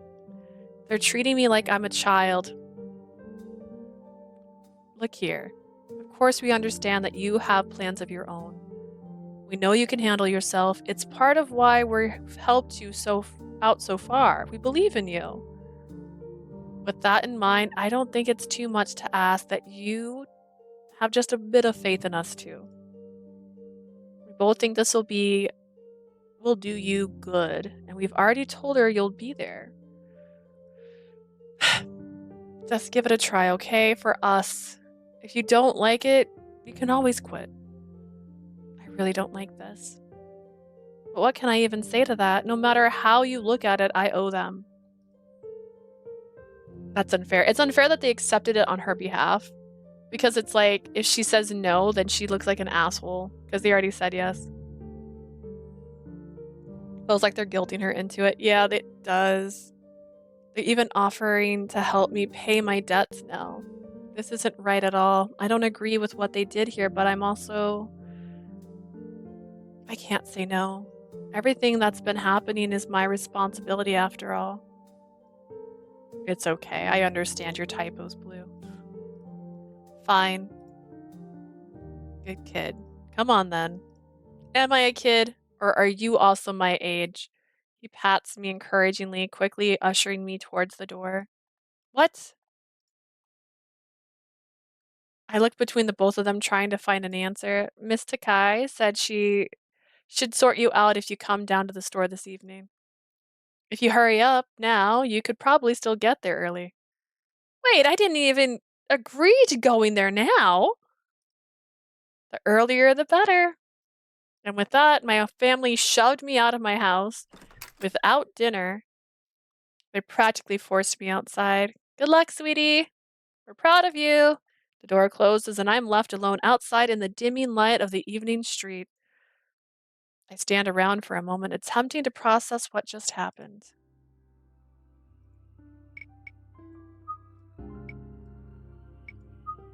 Angry with my parents, this really crosses the line for me. Conflicted, I don't know what to feel right now. Guilty, they're just trying to help me, but I totally went off on them. It wasn't right. I'm gonna go with conflicted. I wouldn't say you're angry, you're upset, sure. And they have crossed a bit of a line, but at the same time, we already admitted that they helped us out in the situation. And then guilty, I don't feel guilty. They just shoved you out of the house and said your first shift is now. Like, that seems a bit sudden. I stare at the door for a few moments longer before turning on my heels and reluctantly beginning to make my way to the store. The brisk evening air seems to do nothing to clear my mind of the rushing thoughts. Maybe I shouldn't have shouted at them like that. But at the same time, it's not like they can just go accepting job offers for me like that, right? It's my life, and even if I do owe them, it's not like that gives them the right to do something like this. See, that's fair. But at the same time, I do owe them. Is it really right for me to keep burdening them like this? I don't know what to think. My small exclamation echoes, but it's ultimately lost in the empty street. A belated sense of embarrassment hits me as I realize how insane I probably look right now.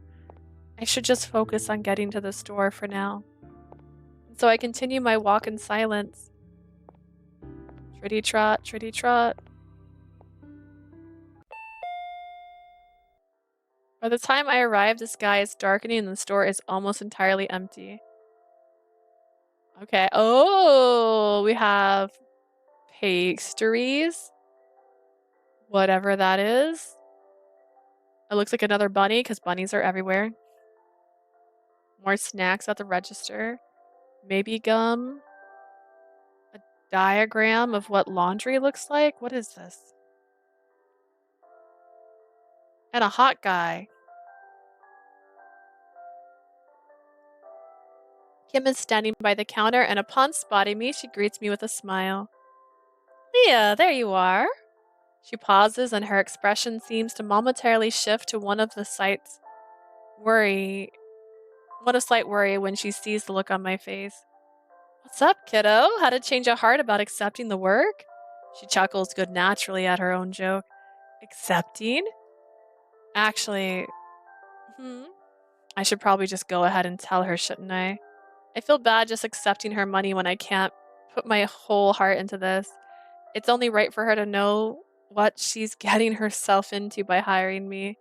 If I'm honest, I'm not sure about this. But they made it sound like you were excited about it earlier. Did something happen? My parents kind of accepted this job without asking me first. They didn't talk to you about it? Did you even know about my offer? I didn't know if I would have taken it if I had known. Not that I don't appreciate you trying to do me a favor, of course I do. I just thought you should probably know. Kim's eyes linger on me with an indiscernible expression before she seems to snap into a decision. Okay. Well, you don't have to take the job if you don't want it, of course. It was an open offer, not a demand. Oh, okay, thank you. Kim's smile is bright and reassuring without a hint of disappointment. If we're taking the time to be honest with each other now, I actually jumped the gun like a loser. I thought I was being proactive, so I put you down on the next schedule and sent it out. I wanted you to be able to start right away instead of waiting 2 weeks. I feel bad. Seems like she really was just trying to help out. I'm sorry. Don't apologize, kiddo. I played myself on this one. What to do? What to do? Kim starts to tap her fingers against her lips in thought. Sorry, like this, not the tap. How about this? Would you be willing to take the position for just 2 weeks until the schedule is renewed? I'd pay you in full, of course, even a little extra since it's a favor for me. She gives me a tiny sly wink. Then you can head off to whatever you need to go, no questions. Her face shifts suddenly from one of mirth to one that is oddly serious, leveling me with a stare. But remember, this is an offer and a favor, and you are not obligated to take either. You don't owe me, okay? I like her. I like her. I like her personality. She's great.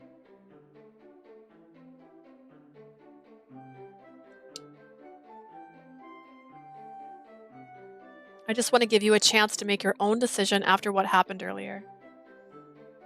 My parents pretty much already think I have the job, so they would definitely be disappointed if I come back and tell them I didn't take it. More than anything, it might be worth accepting this offer just to get them off my back for a bit. It'd only be for 2 weeks, too. And I'd get money from it, which I could probably use right now. I also helped out Kim with her schedule issues. Now that I think about it, this might not be such a bad idea for me.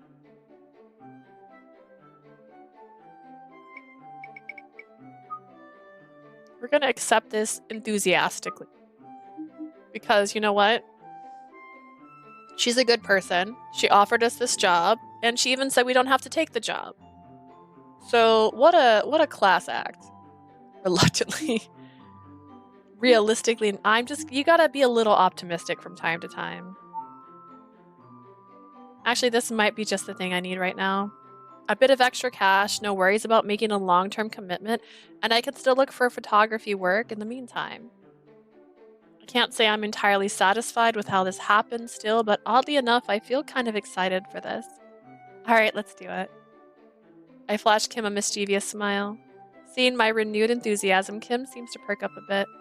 You sure? Yeah, it's just 2 weeks, and I think it might be fun. Her face lights up even more at this, and she claps her hands together in enthusiasm. Thank you, you're a lifesaver. You know, Norman would have whined for days if I took double shifts again. She sighed in apparent relief. Between us, I was also hoping we could use the chance to talk and catch up on things. It's been so many years. I really want to know what you've been up to. And don't worry about getting started. I'll be pairing you with my best employee. Is it fine?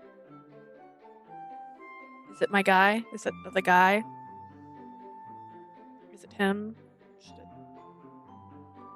He's incredibly reliable, a real solid guy, and he's about your age too. I'm sure that both of you will get along great. About my age, I guess that would be nice to make some new friends. And he knows the store inside and out.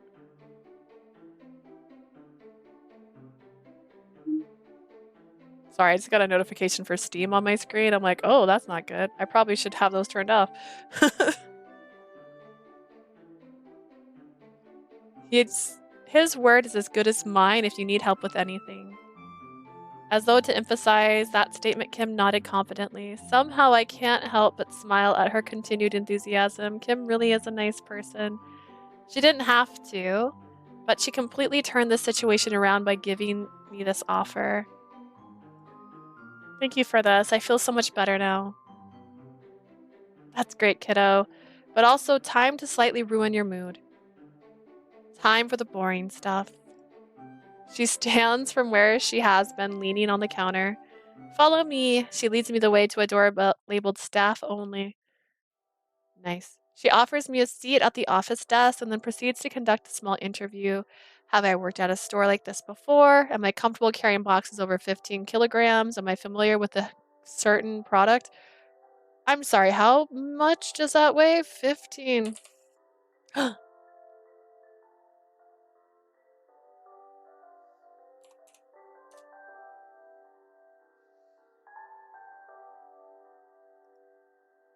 I need to fix my hotkeys.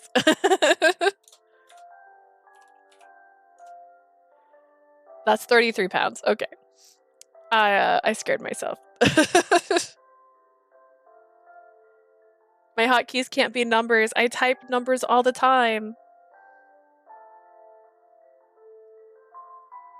The questions seemed to mostly related to information I needed to decide on which task I might be most fit to take over or how much help I need to get started out.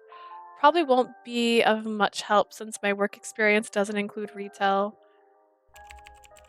Finally, we move on to paperwork.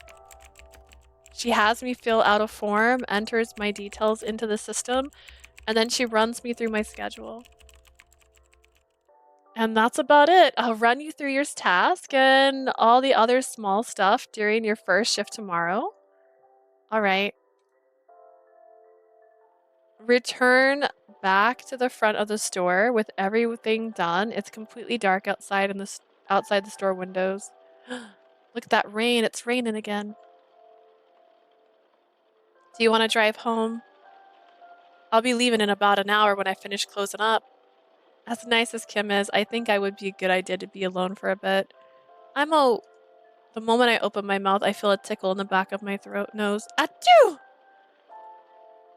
Okay, someone is clearly sick and not going out in that rain today. It's hard to argue with her as there seems to be a headache coming on and another sneeze. You go sit over by the counter and I'll double time the cleanup so we can get you home. True to her word, Kim finishes after half an hour later and shuffles me back home in her car.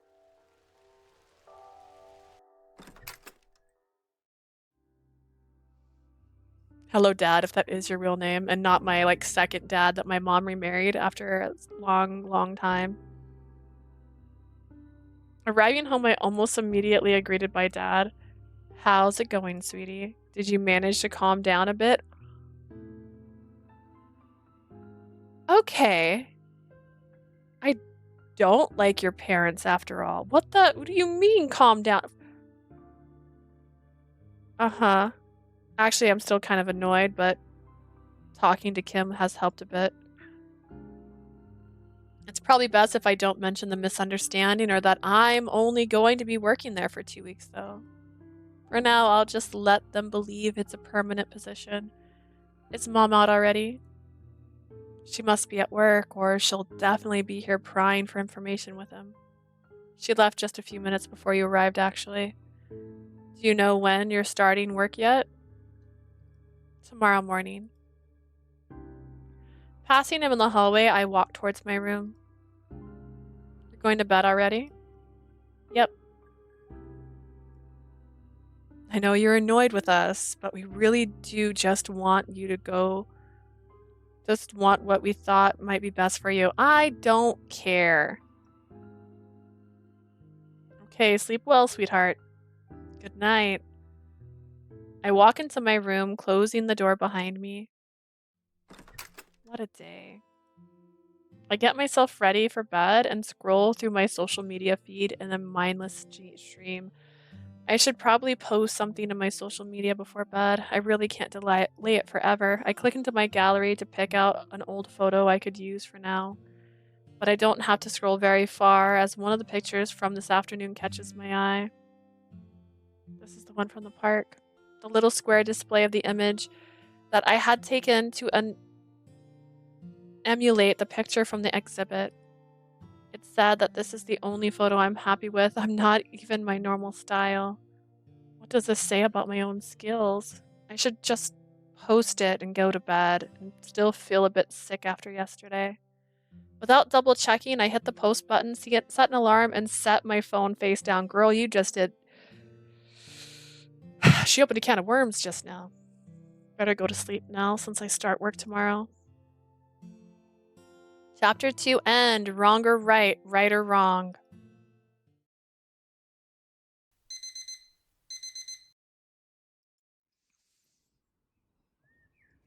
Is it time for work already? At least my headache is gone and the medicine really did help. Swiping blindly for my phone, I managed to get a hold of it without entirely shaking off my blanket. Yep, 7:30, and I'm already starting to regret this. Being late on my first day probably wouldn't look good though. I slowly begin to pull myself out of bed, getting ready for the work ahead. As I enter the kitchen, I'm surprised to catch the scent of freshly cooked food lingering in the room. Has someone been cooking? I looked around only to spot a covered up plate and a glass on the kitchen counter. A note seemed to be left behind. What's this? The note reads, "Remember to eat orange juices in the fridge. Good luck on your first day, Dad." Dad cooked me breakfast. I removed the covering to find some pancakes and chopped melon. He must have gotten up real early to make this for me, even after everything that happened last night. Don't let him guilt you. He made you pancakes. I can make you pancakes. You want pancakes? We can go. I'll make you pancakes. It doesn't take that long. They practically make themselves. I hesitate for a moment, then take a seat. As I eat breakfast, I decide to quickly pull out my phone to check my emails. Nothing as expected. I guess I'll take a look at my socials. Looks like I have almost 7,000 notifications? What? Realizing the volume of my own explanation, I quickly shut myself up in case Mom is already home and sleeping. I return my attention to my phone. How is this possible? Maybe it's a glitch or something. Bots. It's always the bots.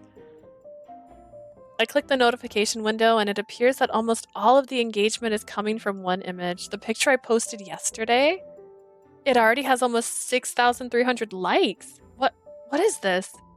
As I scroll through the dozens of comments, I can't quite decide if I'm more confused or ecstatic. Beyond that, however, another feeling nags at me. Is this because I tried to emulate that picture from the exhibit? It can't be, right? Maybe I just got lucky on the algorithm instead, and it's just like a fluke. I don't know. I can't really be picky about numbers right now. I just have to look for some more of this person's work to know for sure if it isn't because of their style. Either way, I can't let this opportunity go. Maybe things are finally looking up for a bit. For now, it's time to work through. Oh, girl. Don't copy other people. Yeah, it's not good. It's not, don't copy styles. It's not a good way. Finishing up the last of my food, I quickly wash up the dishes, then begin heading out. Just outside the door, the sun's already floating gently over the building and pavement. The weather's gorgeous outside. How are the streets so empty? It's a shame I'll be inside all day, but today marks the first day of work. Sunny days are rare enough during spring that a few extra minutes outside are worth it, even if it means leaving for work this early. The park is on the way to the store, though. I could probably take that route and soak in some sun for a bit. You want to be in the sun? Who are you? While lit differently, the park's much While lit differently, the park, much like yesterday, is fairly the same. I continue down the pathway at a casual pace. A light bounces to my step as I follow the bends and curves. Just then, as I turn the corner, however, my steps come to a sudden halt. The streets have been so empty thus far that I didn't expect to encounter anyone. It's him! It's the boy! There, just beneath a large tree, I catch sight of a solitary figure in the distance. It takes more than a few seconds to make out the person with the sun in my eyes, but a few things are clear. Messy light, blue hair, and unmistakable face. It's fine. And a look in his eyes much further away than I had ever seen them. For a second, I thought something was like drifting in this, but no. He shifts the camera higher, unaware of my presence, but there's something in his face that holds my attention. Was it his unfocused gaze, the feeling of loneliness? Was he simply lost in thought? Nothing I can think of seems to quite fit, right? It almost feels intrusive to be here, to see a look on his face that I've never seen. But whatever it is, it's something for sure, something rare. The light shifts for a second. Take his photo. Do it. Put the flash on. Let him know you're there. As I feel an itch crawl over my chest, gripping it until breathing becomes difficult. An overwhelming and unmistakable urge. I want to take a picture of this. Do it. It's... I'm sure of it now. It's gotta be. Fine. The name spills from my lips before I can think about it. Fine. He's pretty too. He's got snake eyes. I like snake eyes. Eyes widen at the sound of his name, and he glances soon. His glance soon finds me. At which point the camera seems to slip out of his hands, immediately making contact with his face. The strange feeling around my chest lifts. Ow! No, no, no, no, no, wait, stop. Despite it being safely fastened around his neck, Fine proceeds to scramble wildly for a few seconds to catch the camera. Did we ruin his face? Oh no, his face isn't cute anymore. What is he doing? Once the camera is finally back in his grasp, he raises a hand to rub the spot where the device hits his face. I just realized something. The boy that's close to my age that works at the con beanie is probably the cute guy that bought candy because she asked about a discount when we were there. And you know who gets discounts? People who work at the con beanie. Imagine we give him a black eye. First we break a guy's phone, this time we break the guy's face. We should not be flirting. We're not good at flirting, apparently.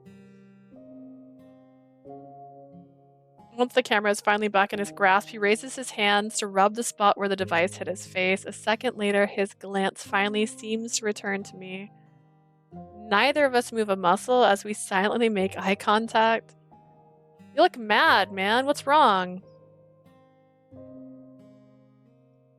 Well, this is not exactly what I was expecting. Maybe he doesn't recognize me. But he reacted to me saying his name, so I'm sure it must be him. Are you fine? Right? You are, right? Looks like a fox. You know what? He looks like Killua. Oh my god. He just needs a skateboard. He's got the headphones. Like, it's Killua. He seems to tense up further. Alright, well, it was lovely meeting you. I gotta get to work now. Bye. So what if I am? I guess I'll take that as a yes. Is he annoyed with me or something?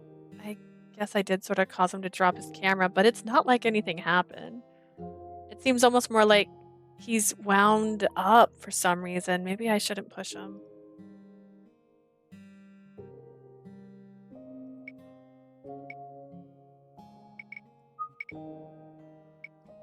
Why are you acting so weird? I push aside my better judgment to ask him the question that's been on the tip of my tongue. Why are you acting so weird? I'm not. It's clear from his sharp response that he doesn't want to talk about this. Be polite or be obnoxious. I'm gonna I'm gonna be so obnoxious. Oh my god. Change the subject to what he's doing. Choice. Oh no, this choice may lead to major changes in relationships between characters. This is like if I've ever played the Walking Dead game and you make a choice and they go, Clementine will remember that. This is what this feels like. Ask anyways. I know I probably sound like a 5-year-old, but I can't seem to help myself. You are acting weird. You're not normally like this. There's a moment of silence before his eyes pin me with a cold, hostile stare. This is a demo. So the full game, I don't know when the full game's out. If Asia was in chat, she would say. There's a moment of silence before his eyes pin me. Then you clearly don't know me. Without another word, he turns and leaves the park. I can only watch him go from where I'm standing frozen on the pathway. What was that? It was hard to understand how a simple question could bring out such a strong reaction, but it clearly did. The light continues to dance across the pathways, and I remember I have work soon. So much for enjoying a sunny day. Should we go back and load that and see what the other option gets us? We'll just... Yeah. It's fine. Load that. Did I do it? Do I not know how to load? Load. Yes.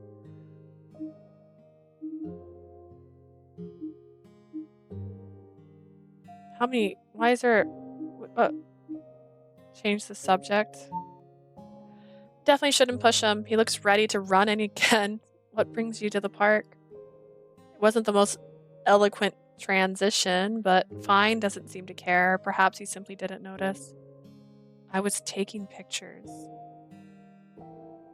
It's good to know his sense of literalness hasn't changed, even if he's still strange to see him taking photos.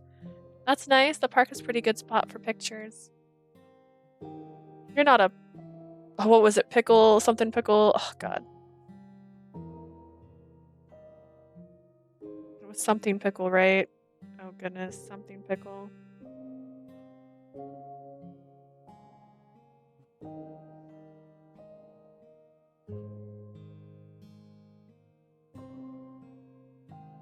Oh, no. Something pickle. Ernest Pickle. Yeah, is he Ernest Pickle? Did we steal his art? I was here taking some the other day. We carry on like this for a good few minutes with me prompting conversation and him not speaking until I have to go to work now. Oh, okay. Guess that makes two of us. But as he begins to walk away, I realize we're actually headed in the same direction. Well, this is going to be awkward. Leaving a small gap between us, I follow after him. It almost seems like he's walking faster with each passing second, as if my presence behind him is the direct cause. He turns one corner, so do I. And then another, I'm not far behind. Okay. Even with him rushing ahead, we seem unable to shake each other. We're clearly headed the same way. There's no way he works at the store, right? I really hope not. Finally, we reach a small crossing. He stops to wait for the light, and I'm left with no choice but to catch up with him. Or maybe I'll just cross and use this opportunity to lose him. The streets are empty anyway. Before my foot touches the road, however, I feel a hand pull me back. Wait. Huh? I stop and stare at Fine, but he isn't even looking at me. You shouldn't cross when it's red. Is he serious? This has got to be the world's tiniest road, and in one of the smallest towns at the most deserted hour. He's so cute, he cares. This is kind of silly, but I guess he's technically not wrong. I'm still early anyways. Okay. He lets go of me with a small nod. We proceed to stand around in silence. Not a single car passed by. The light turns green and we both move forward again. Another short walk later, we both arrive at the store. This is getting ridiculous. Though it seems like I'm the only one thinking that, as Fine simply proceeds to head into the store, making his way towards the staff access door. She's just like still behind him, like, me too. The staff access door. So he really does work here. Well, this isn't going to be an awkward 2 weeks. Doesn't seem like Kim is around yet, and I'm 15 minutes early after all. I guess I could look around for a bit. I really don't get a chance to go to the last. I really didn't get a chance the last 2 times I was here. I decide to mill around the shelves and see if there's any new snacks. Wow, the snack aisle really has grown. It's nice to see these things getting more popular out here. I slowly take my time looking from aisle to aisle until I turn the corner down the chips aisle and come face to face with a vaguely familiar figure. I wonder, is he cute? Oh no, he's not cute. Well, he is cute. He's Jimin though. He's not my favorite BTS member, but he's cute. It's you. Isn't this guy? Oh, you're one of Hen's friends, right? Yep, that's me. Name's Otto. Nice to meet you. With his phone in hand, he enthusiastically gestures to himself, then towards me. And you are? Ah. Somewhat caught off guard, I struggle to keep up with all of this enthusiasm. How does this guy have so much energy when it isn't even 9 a.m. yet? I love her. This woman is me. I am in this game. She's like, why are you happy? Why are you smiling? What, like, don't greet me. I just gotta... Apparently he seems to interpret my silence as something else. Sorry, I guess I was being rude. I should have introduced myself last time. It must be weird not to know the names of someone you're going to be working with.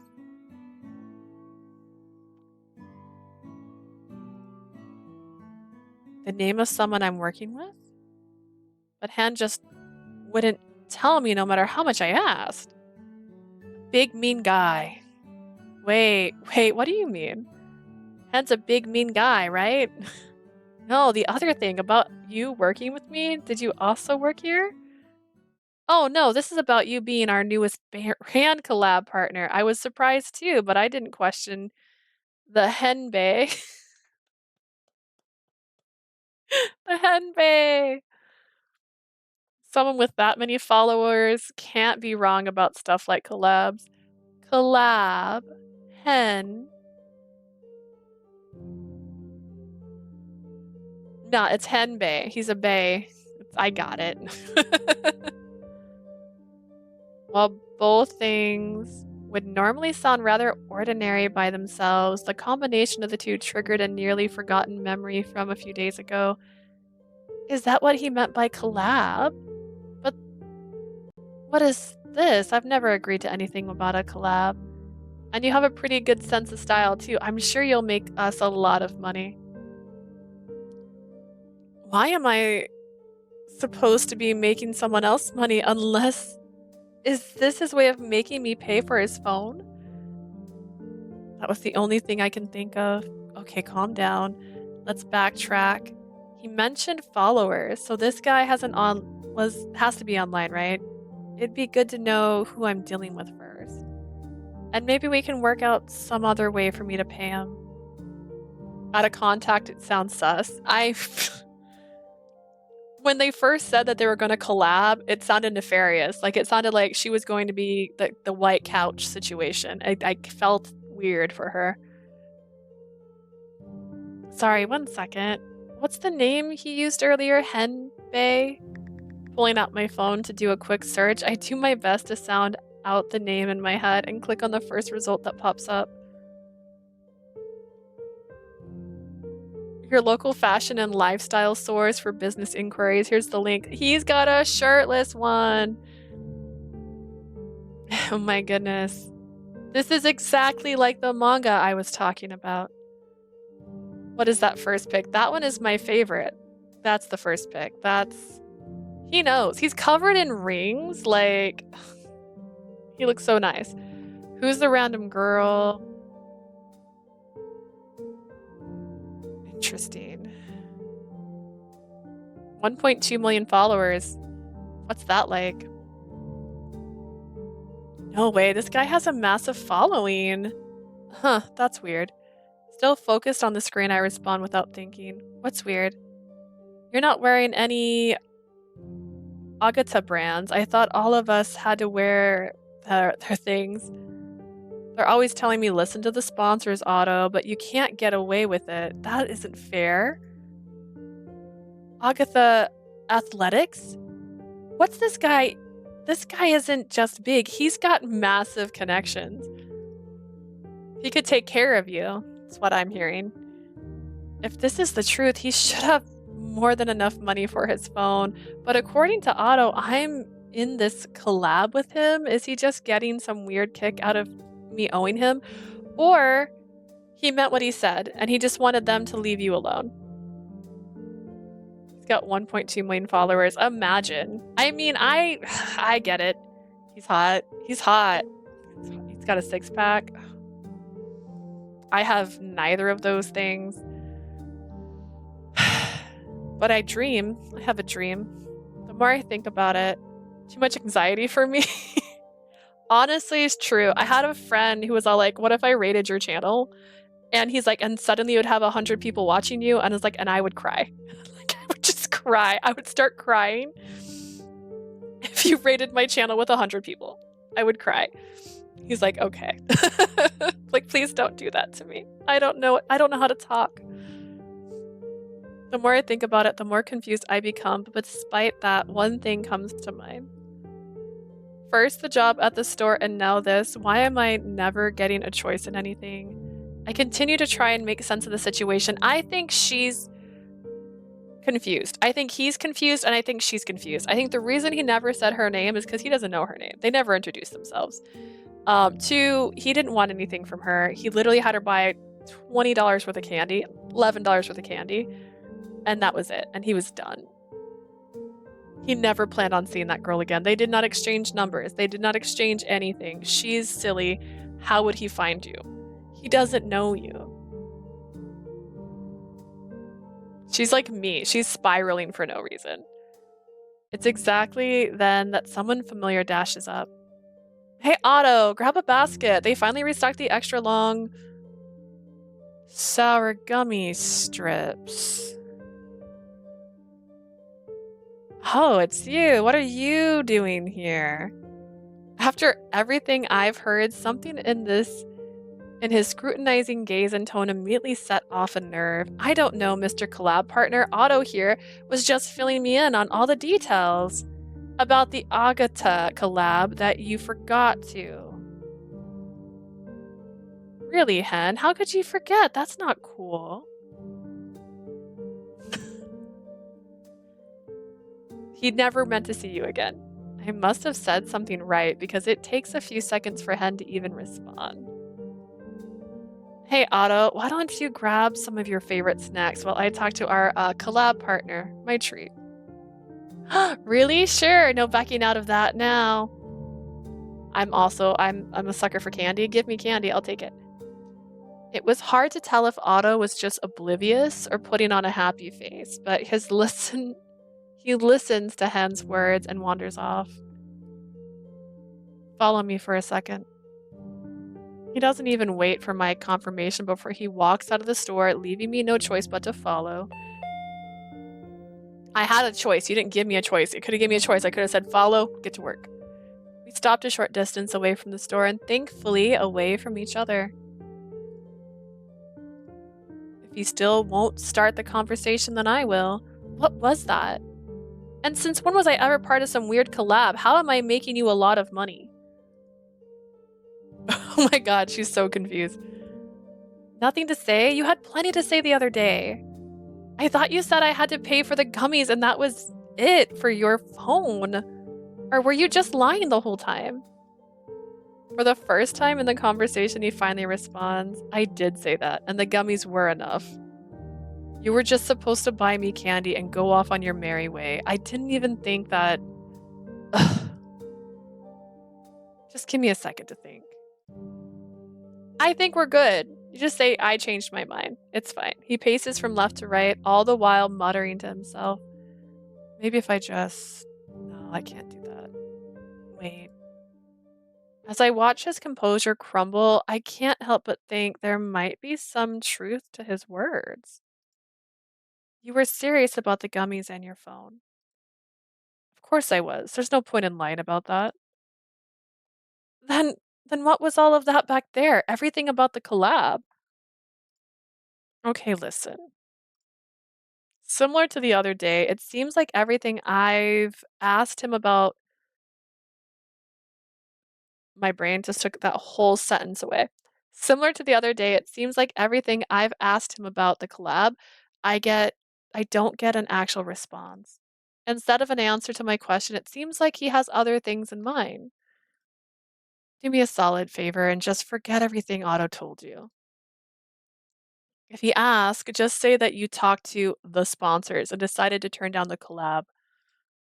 And if anyone else asks, tell them you don't know anything, okay?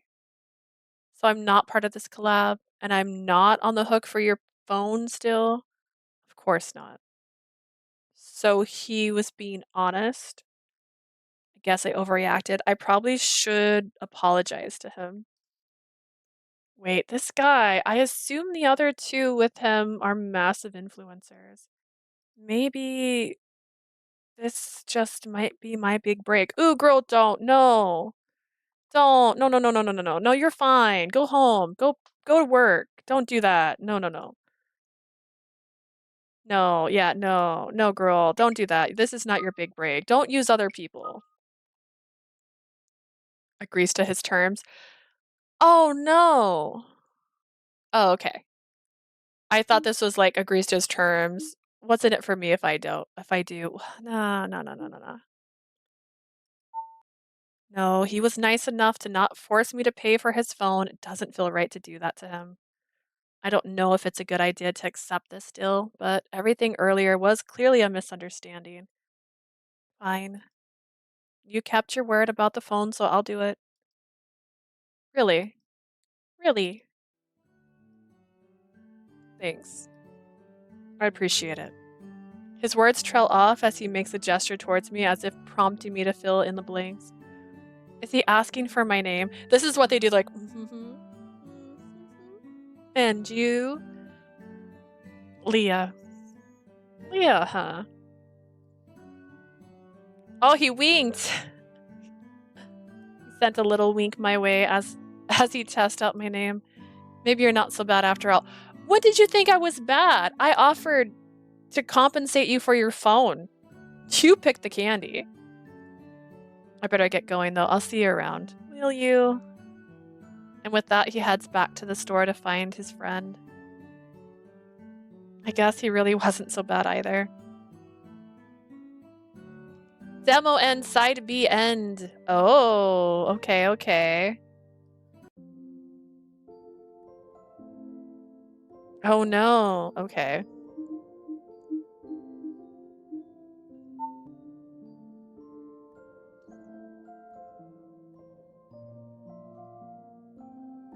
Why is A Q1? What is Q? What did I mess up? How did I mess that up? I can't wait for the full game. The real question is, should I just call it there or should I go back? When is it out? That's a great question. Let's see. They actually had a link on their thing. Hang on.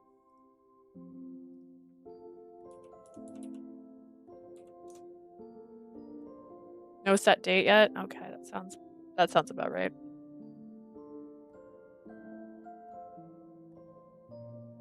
Let's see if it has anything on here. But it is only 2 routes, so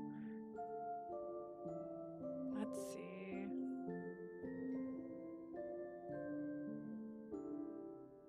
Yeah, I'm not seeing anything specifically on their page about it. They have a Twitter. It says Q4, so that means it should be out October, November, or December. So not too far off.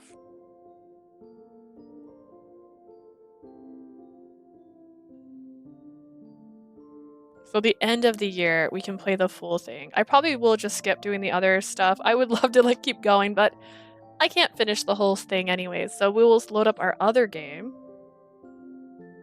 It's not 7 o'clock yet, so I'm good. We'll see. Do I need to unlock it though? That's another question.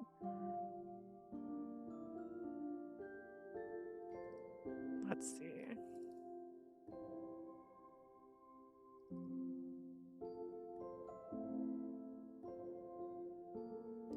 But this was really a cute demo. I loved it. That was so pretty. I liked that one a lot. We'll see how this one goes. Which I also made sure it was small enough to fit in the screen. So this one is called The Beauty Which Only the Beast Knows. Hen's favorite weather is thunderstorms. Dude, I think Hen's hot. I like Hen more than the other guy, if I'm being honest. I'm going to have to move my camera because I can't see my camera on this one right now because of how big the screen is. So we're going to switch sides and figure out who I am. I didn't switch sides. Oh no, I didn't switch sides. There we go. I like both, can't decide. It's still early. I mean, Hen's like a cool guy. Like he's like a cool guy. He gives like, yeah, vibes. Whereas our friend from before question mark kind of gives. He's definitely the tsundere. They're the tsundere and the puppy. I like puppies. I like puppies.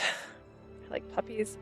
So, But I also like tsunderes, so there's a chance. If I went the other route where I chased after my friend, maybe that route would have gone differently. And then probably that same scene where we're at the place, we run into him, most likely. I just realized this screen is way too big. Hang on, this is bigger than the actual game screen right now. There we go.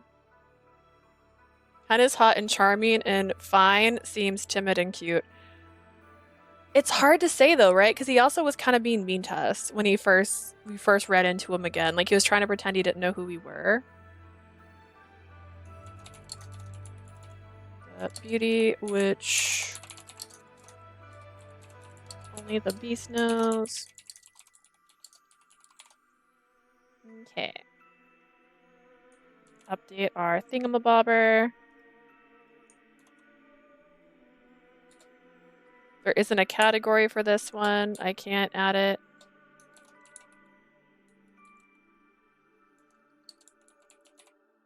Alas, can't add it. There's not a choice. I guess I could put just chatting. I don't know. Oh wait, it didn't let me change it from diffraction. Hang on. Chatting. I'm gonna put just chatting because there's not a thing to change for this one. But yeah, I will say that one looked really cute. And with only 2 routes, I could probably play it all the way through. Maybe. In November, December-ish, whenever Virtue is gonna decide my life. To be clear, it doesn't matter what happens if I'm playing Virtue. I will do it. Oh. Oh no. Do not do updates right now.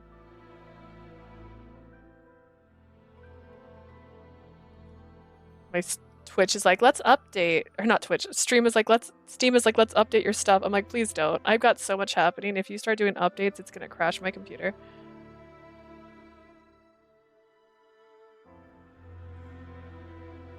Alright, so this one is called The Beauty, which only the Beast knows, and it's based off Beauty and the Beast, but there's a dragon, I think, if I recall. Oh, not continue. Look at you freezing through games and demos. This is not it's been 5 hours. That one we started with was smaller though. Okay, history save, auto settings. To be fair, if you really think about it, I had meant to do these demos last week, so I'm behind. Beauty is skin deep, so May, you need to be perfect. Pressure.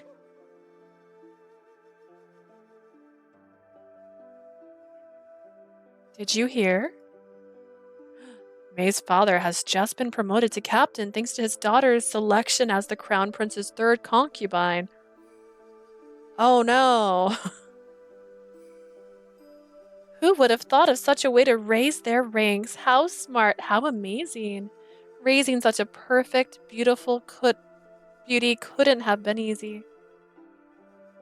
Once upon a time, in a faraway land, a newly promoted captain groveled at the feet of the rumored Beast of the North. Please spare me, I'll give you anything. I was only thinking of my daughter when I took the flower. I thought it would make her radiant further, to strive to be as wonderful as your garden of magnificence.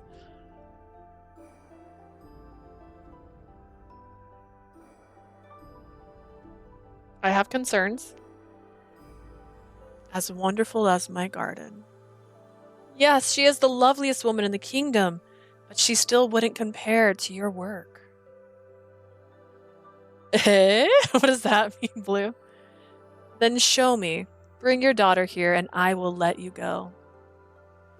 She's my daughter. I'm a captain. I can give you any amount of money. Don't take my daughter. I've decided. Give me this daughter of yours whom you're so proud of. I'm concerned. Nah, it's fine. This is a normal day.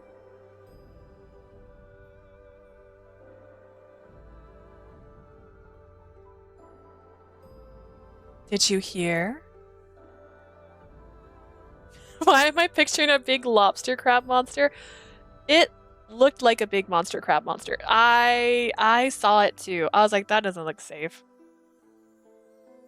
Rather than a wedding ceremony, that beautiful girl is wrapped in funeral garb and is to be sent to the beast of the north. It exists. According to her father, he came back all haggard and wild, crying to the skies about the beast of the north. Like Larry from SpongeBob.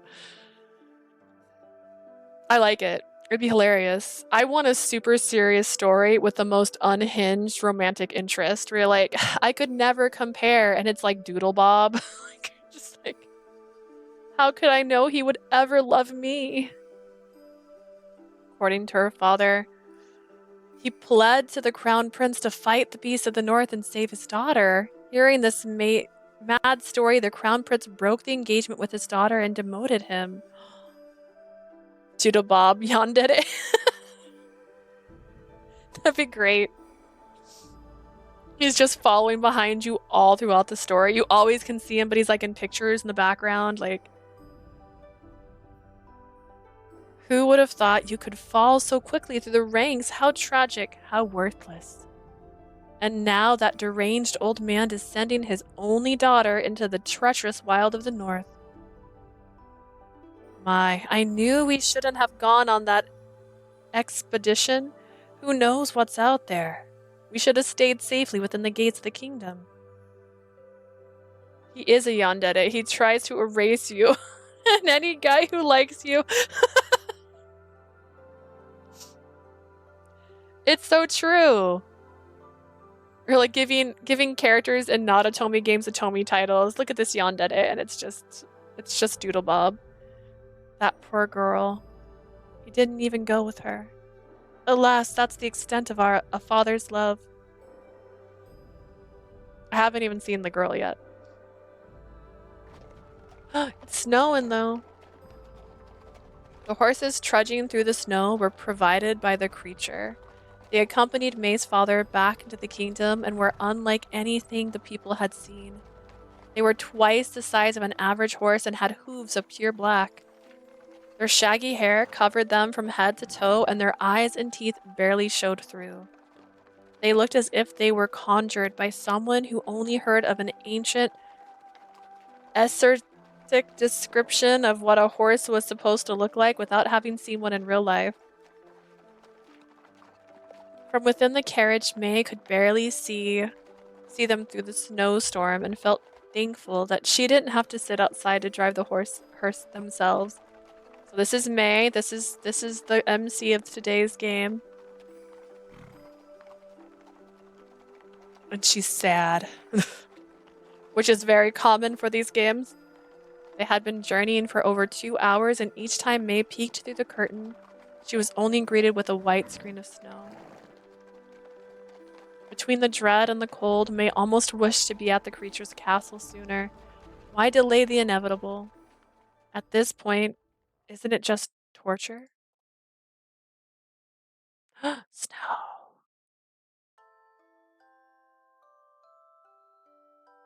Oh, this is fun. Eventually, the circular thoughts tired May out, and she fell asleep within the rocking carriage. In her dream, she stood on her tiptoes to look through the window of a house where children laughed freely and a mother sat patiently at the table reading poetry. It was such a beautiful sight. Imagine being a third concubine and the most beautiful girl in the world. Would those two things actually be true?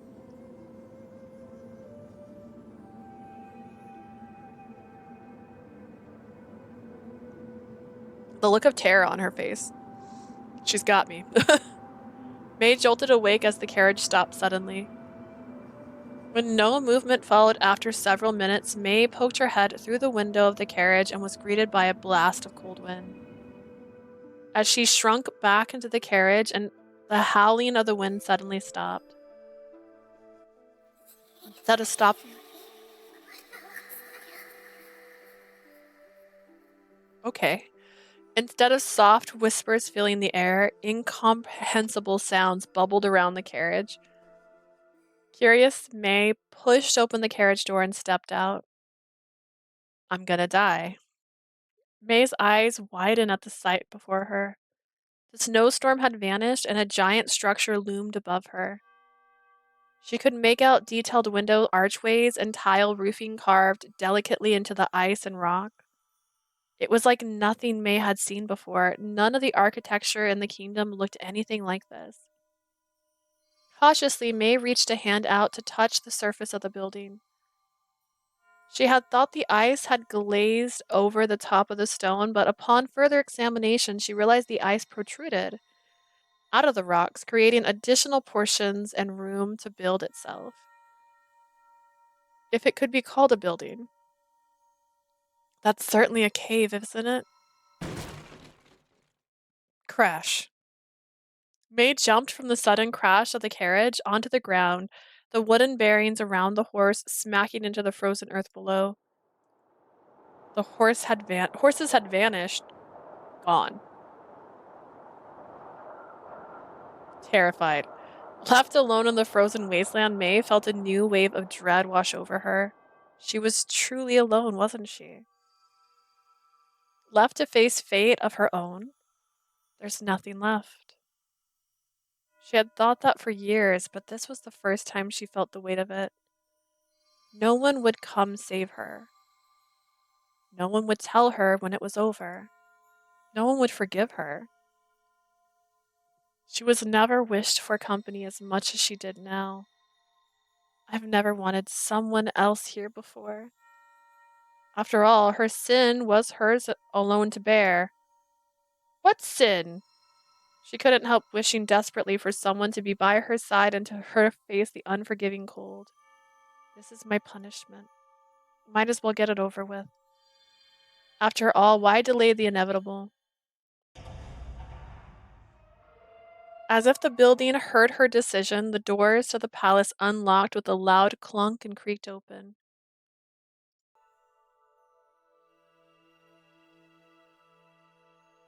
May barely stepped both feet within the castle when the doors closed behind her. Oh. At first, May considered trying to open the door again, but thought better of it. After all, the wind and snow outside would only continue to bite at her face like an insult. May was no stranger to resignation, but what was final was final. She was given to these walls. Oh. Turning to face the inner walls of the castle, she was greeted with a dimly lit room. The building truly was a cave. Ice crystals littered the edge of the walls, casting a strange blue light into the room. Perhaps it was her imagination, but the crystals reminded her of flowers, gently peeking from cracks in the walls to show the world their treasured petals. Despite the raging storm inside the cave full of ice, May felt warm enough that the ice should melt, yet everything remained firm and steady. She took her thing off. You can see her full outfit now. It's a little magical. For a moment, the magic filled May's spirit with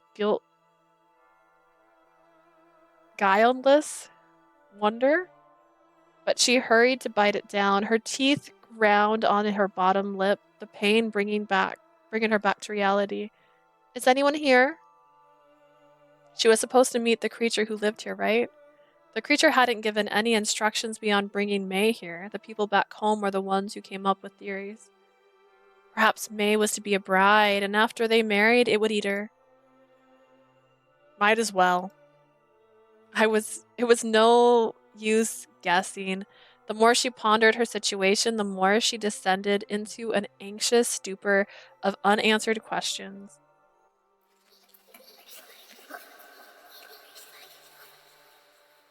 I can't read that. May looked around the room but couldn't find the source of the sound. Hello? She tried again but heard no response. Then, from the corner of her eye, she caught movement.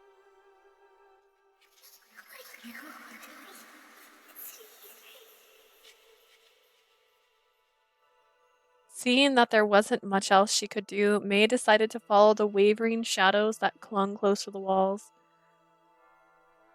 She could not make out any solid creature, but each time she averted her eyes, she could catch a trail of black light. Perhaps she should have been scared of it, but truthfully, she found its behavior strangely endearing. It flitted about, seemingly excited to lead her through the halls.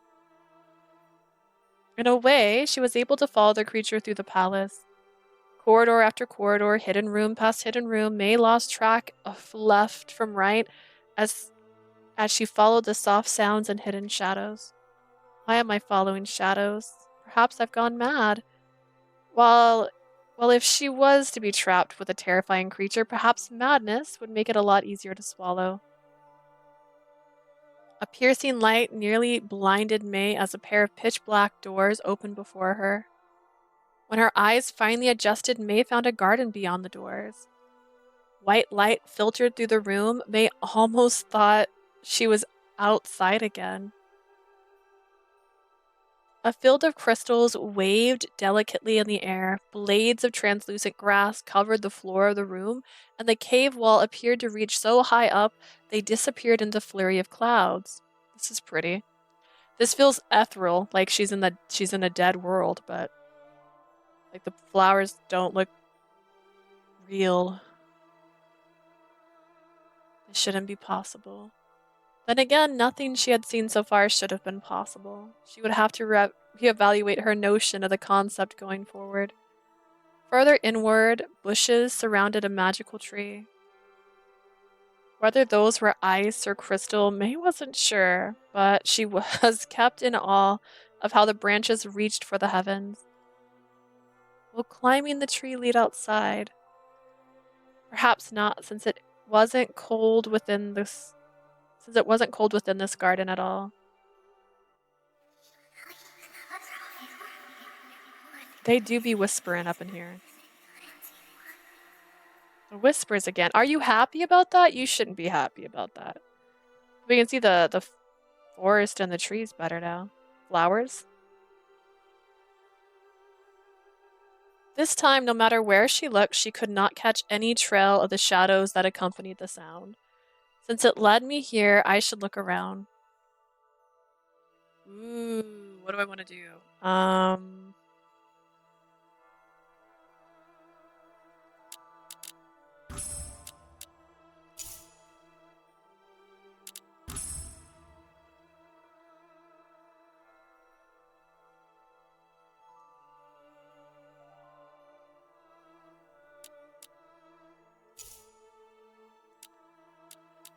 Look at the flowers. Let's look at I'm curious.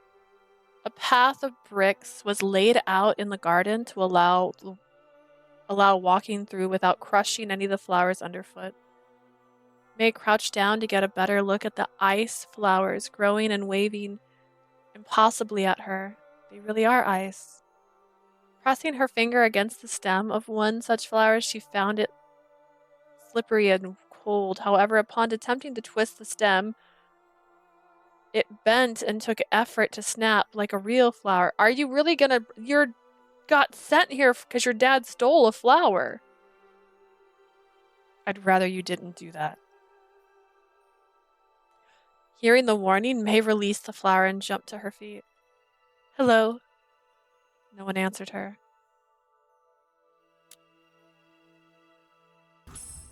All the flowers drew May eye to clear centerpiece of the garden. An ethereal tree, which May could not discern as dead or alive. I said ethereal. I did it. I called it. Regardless, it was beautiful. The largest path in the garden led straight to it.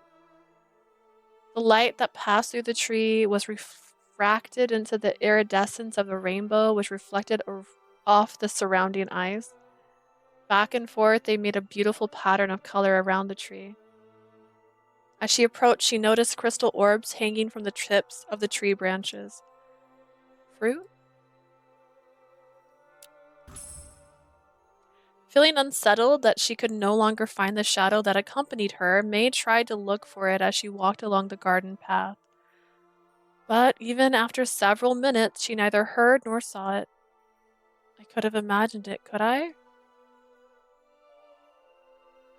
As May approached the tree at the end of the path, a low growl sounded from behind it. May froze where she stood and her lungs seized, momentarily forgetting how to breathe. She do look terrified. A creature resembling a dragon curled itself around the base of the tree, its tail winding around the nearest branch above her head as it peeked out from the shadow.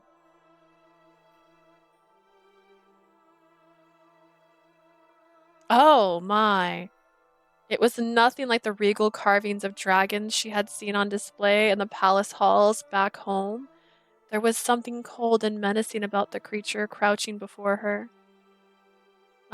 Nonetheless, May recognized a similar awe-inspiring demeanor from his features. Its features? Its mane, oh my god. Its mane was not fluffy or glorious, but slick-looking, appendages that twisted above its face, like they had minds of their own. The creature's face was smooth. May was reminded of the mask worn by actors during opera shows, delicately painted, but only ever displaying an exaggeration of the one emotion it was made to show. There was an odd sheen to the creature's scales. The colors were opalescent, like the plants on the garden, and ever-changing whenever May's eyes shifted. How to kiss that creature? It transforms, from my understanding. It's got more than one appearance. But you know what? Some people have strange fantasies, so maybe. Look at all the eyeballs. Each limb was adorned with claw-shaped knives, yet there was something strangely human-like about them. Is it the eyes? A monstrous, gruesome imitation of human metacarpal and phalanges. You just say hands. Just say hands. You did not have to say metacarpals and phalanges. You could just say hands and fingers. The better to look at you at, my dear Jaina. Ah, yes. I have all these eyes. I can see you from every angle. With a dexterity that a creature of that size should not have possessed. He's got dexterity on his side. Okay, hang on. It's only served to make the creature all the more uncanny. And was that May's imagination? Or did she spy white spikes smiling from the center of the creature's chest? May grew more anxious. He's got 2 mouths and like 16 eyes.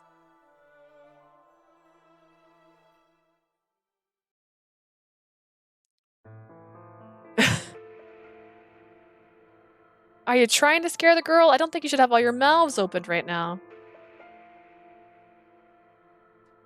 Is this the actual size difference or is she still far away? I just need to know.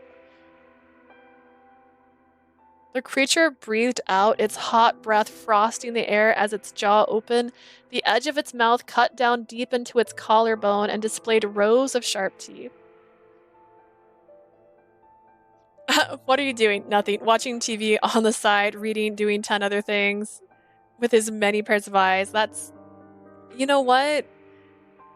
I get it now. You're right. If I had multiple eyes on my hands, then I could be like this, right? And you wouldn't see my hand, right? It'd be off to the side, and I'm actually reading a book. But with multiple eyes, do I have multiple thoughts in my head? Like... Maybe. May squeaked as she stumbled back, but her legs gave out on her and she landed on the brick path with a thump. I'm gonna die. May squeezed her eyes shut. At least her eyelids still worked. She didn't want to witness her own demise. The creature was laughing. Hesitantly, May blinked her eyes back open to take a glimpse of the creature's face.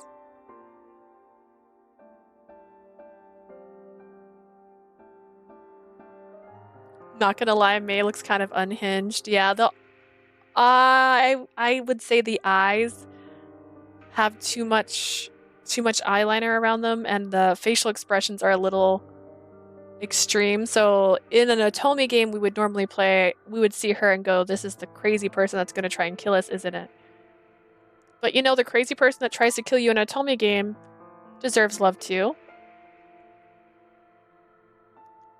The creature leaned over her from above, mouth parted to show teeth down its neck. I'm sorry, did you say teeth down its neck? And May realized the spikes within its chest were home to a second smiling mouth. I already knew that part.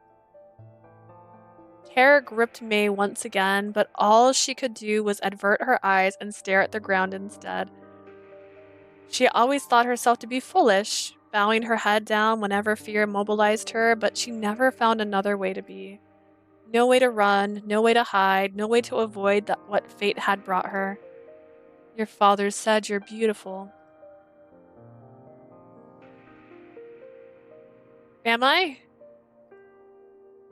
The tremble of the creature's voice was soft and calming. If it weren't for its visage, May would have found the courage to respond. But aren't you actually quite ugly? May couldn't stop shaking, let alone answer the creature. Okay, thank you. Won't you look at me?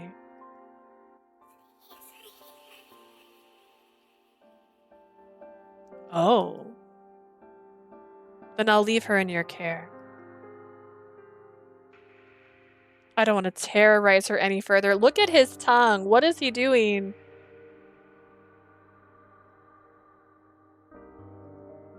There was an audible shift in weight and the tree groaning slightly as it was released from the grip of the creature's tail that the creature's tail had around it.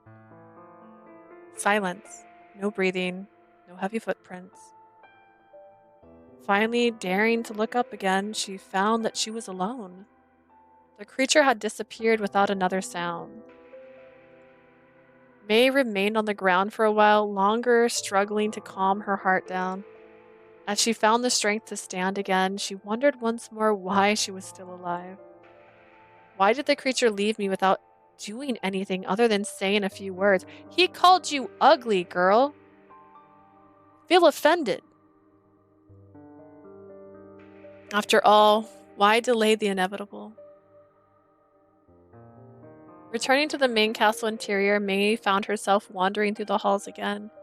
This time, no flickering shadows or whispers guided her. Left to her own devices with no path laid out for her, May walked until she found a room where she could sit. And remained there. Just sitting. May did not know how long she sat there staring at the wooden table in front of her, lost in her own thoughts. Quite early for dinner, aren't you? May nearly jumped out of her chair. My apologies, I didn't mean to startle you. This face right here.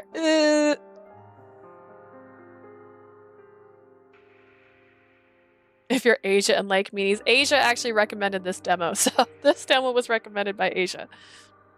So yes, she likes this one.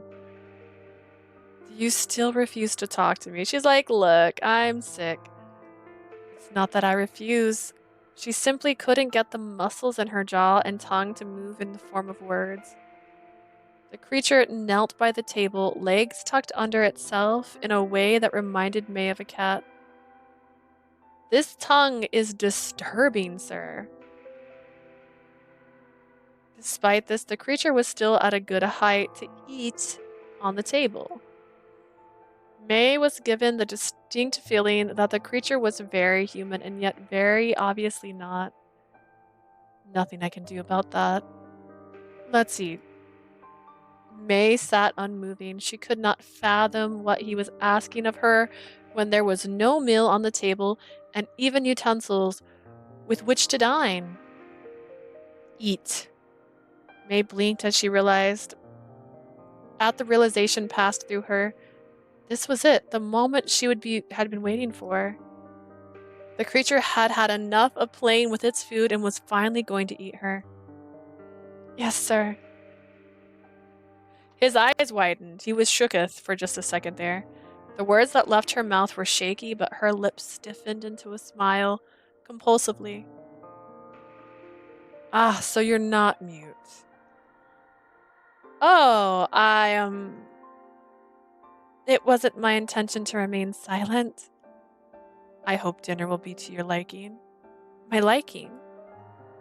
As soon as she asked, a tendril of shadow reached up from under the table, causing May to jump again.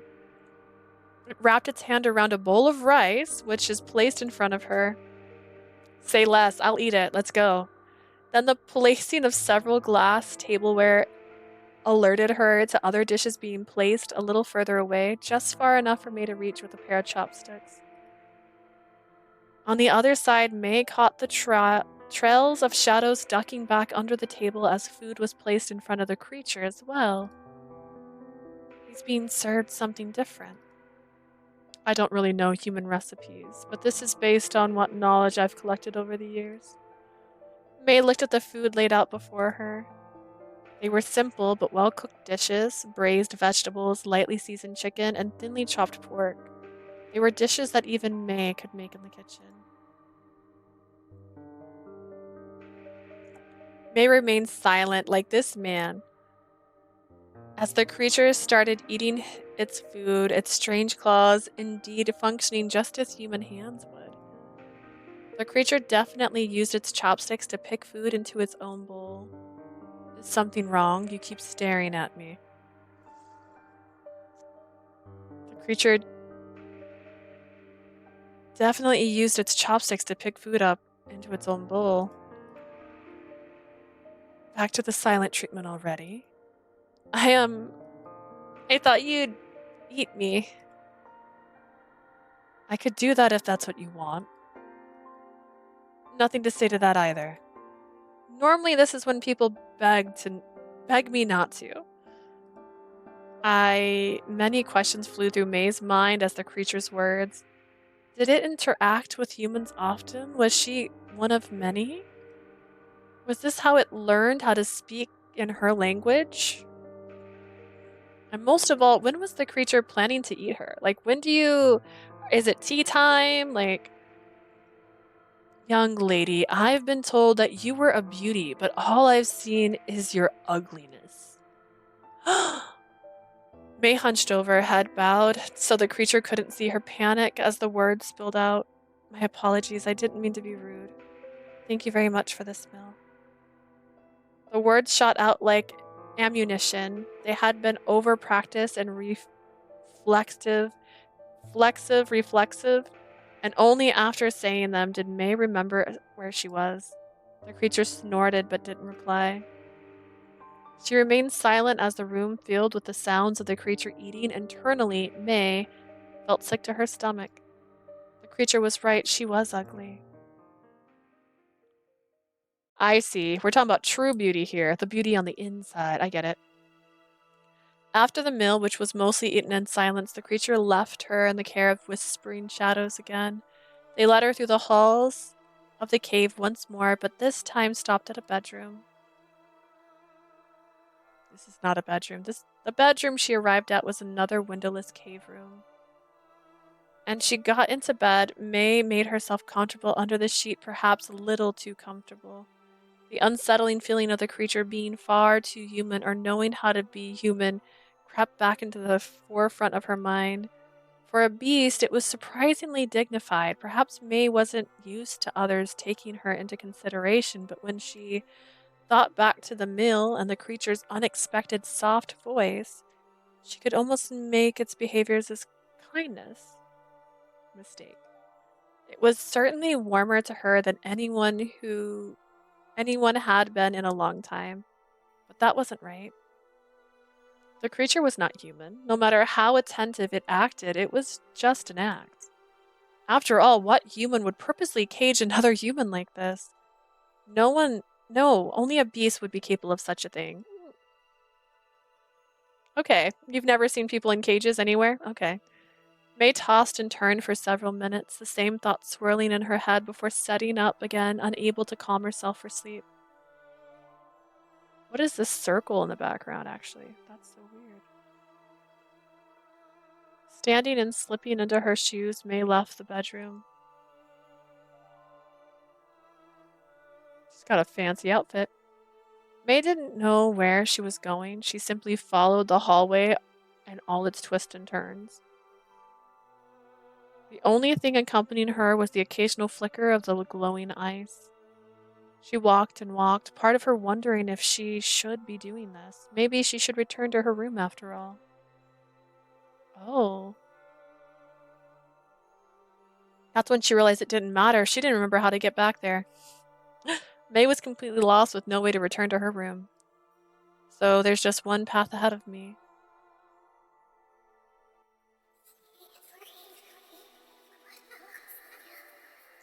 She was laying in bed and then she had time to put her hair up like this. This is more intricate than her hair was when she first got here.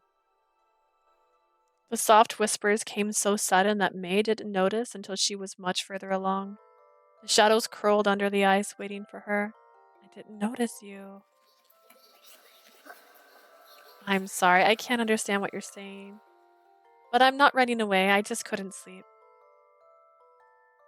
When the hallway remained silent, May shifted nervously on her feet. Would you like to join me? Still no answer, but then the shadows shifted slightly along the ice and seemed to pool in a spot next to her. I'll take that as a yes.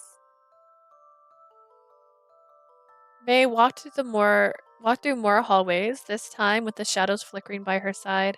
As before, the shadows were too incorporeal to take on a solid form. They seemed to linger and deepen the darkness that pooled below the light. Despite the otherworldly circumstances in which she found herself imprisoned, her loneliness led her to find the shadow's presence comforting. The shadows slinked behind her like a cat trailing after its owner for attention. May wished they were material enough to pet. Neither of them said anything, and May wondered if she would ever learn to understand it. Do I want to understand it? Before May could continue that train of thought, she felt a soft breeze emanating from the other end of the hall. Ahead, the light from the ice faded, plunging the hall into darkness.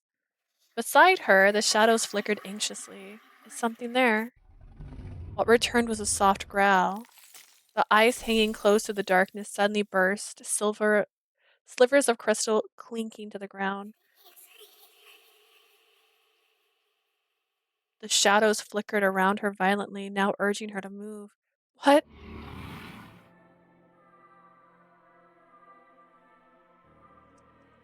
What is it indeed? May didn't need further prompting. She turned and started running. From behind her, she could hear the scrap of claws on the stone walls of the halls and the crunch of ice underfoot. Thump, thump, thump. Whatever was following her must have been huge. May didn't dare risk slowing down and looking back. In her hurry, May forgot that she was in a cave and the floor had uneven ridges, just high enough to trip an uncareful looker and crash to the ground.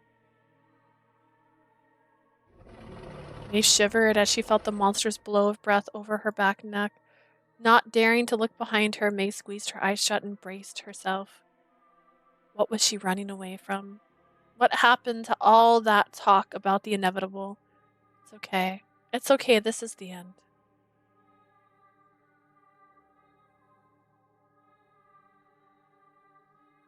What do you think you're doing? The creature's voice was calm despite its accusatory words. Oh, crazy. The creature stood before her, his body blocking her view of whatever monster laid beyond it. The monster at the end of the hall let out a growl, but unlike before, it was tinged with guilt and sounded apologetic. Go on, get back to where you came from. This time the monster kneeled, sadly. Then the receding footsteps thumped to signal its departure. Now. Here he is! This is his other form. That's way easier to make out with, I might say. And he's got hair over his eye. How cute.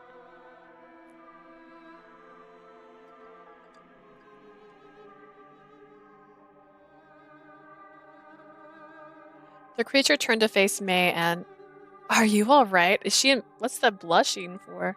A man in deep purple robes stood before her. Man, is that right? He might stand on 2 legs and have 5 fingers, 5 phalanges, but those were horns sticking out of his hair. 2 pairs of eyes and a row of teeth from a mouth that opened wider than any human. But he's beautiful. Girl likes creatures, alright. Inhuman as he was, there was an undeniable elegance to him. There was a confidence in the way he held himself that made him radiant. The man reached out a hand to May, but May couldn't bring herself to take it. Was she seeing things? The creature had been standing before her just a moment ago. Was this man the creature?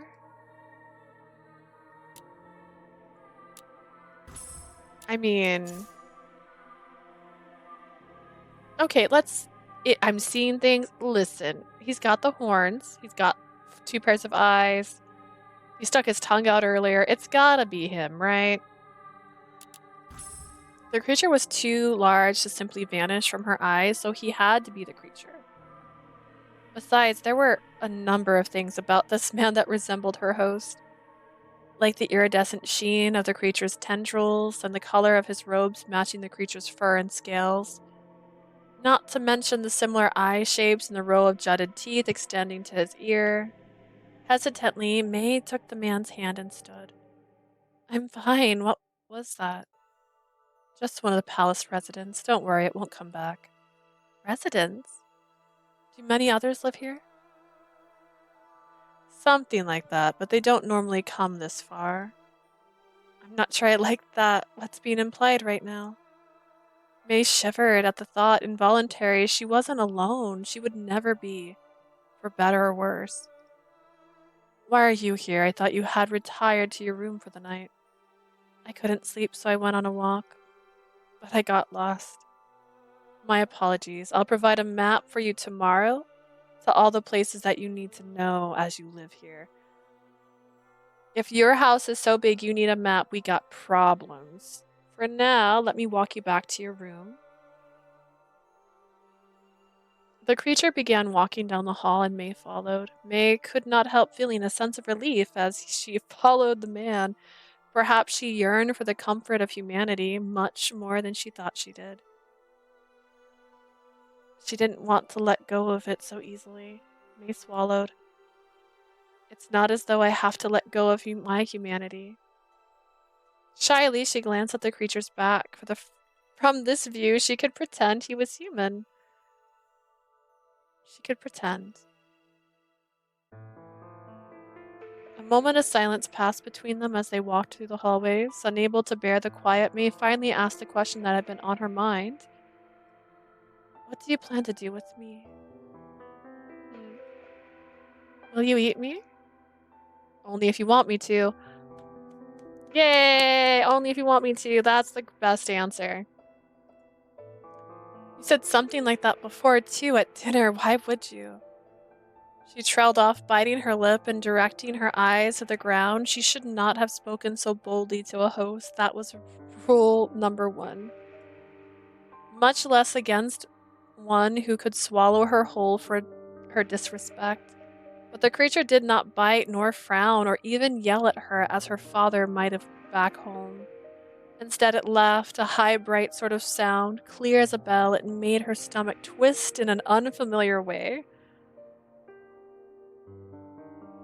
It was gentle, barely a tickle, that left her floating rather than dropping in despair. She didn't understand. You're right, I did say something like that.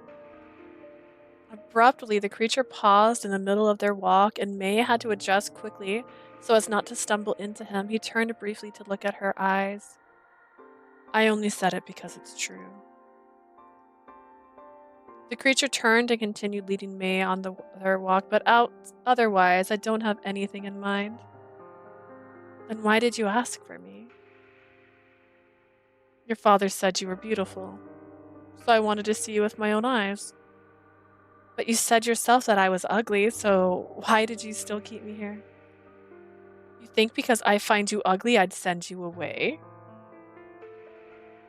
I mean, that's nice. He's not Henry VIII, but, you know, is that not reason enough? I'm not so shallow. Do you really believe the things you say? Or is it, or is that what you have been taught to believe? Stay here with me. You won't have to worry about anything again. Feel free to rely on me. May couldn't think of a way to respond to those words. A part of her wanted to agree, but most of her still didn't think so. There was something wrong with this place, this situation, this agreement. She couldn't put her feelings into words. Thankfully, she didn't need to as they arrived at her room. Good night. I'd recommend that you don't go out again until morning. But if you must, the creature beckoned the shadows, and May watched as it slithered across the wall and into the creature's shadow. With inky black tendrils, it placed a glass bell in the creature's hand. Ring this and I'll be there to find you. The creature held the bell out for May to take, and upon placing it in her hand, May realized it was not glass, but delicately carved ice. A soft chime emitted from the bell as she held it. As long as you're in this castle, we'll hear it. Thank you. The creature dipped its head in a slight bow and turned to leave. May lingered in the doorway of her room for a moment longer before finally retreating into her room.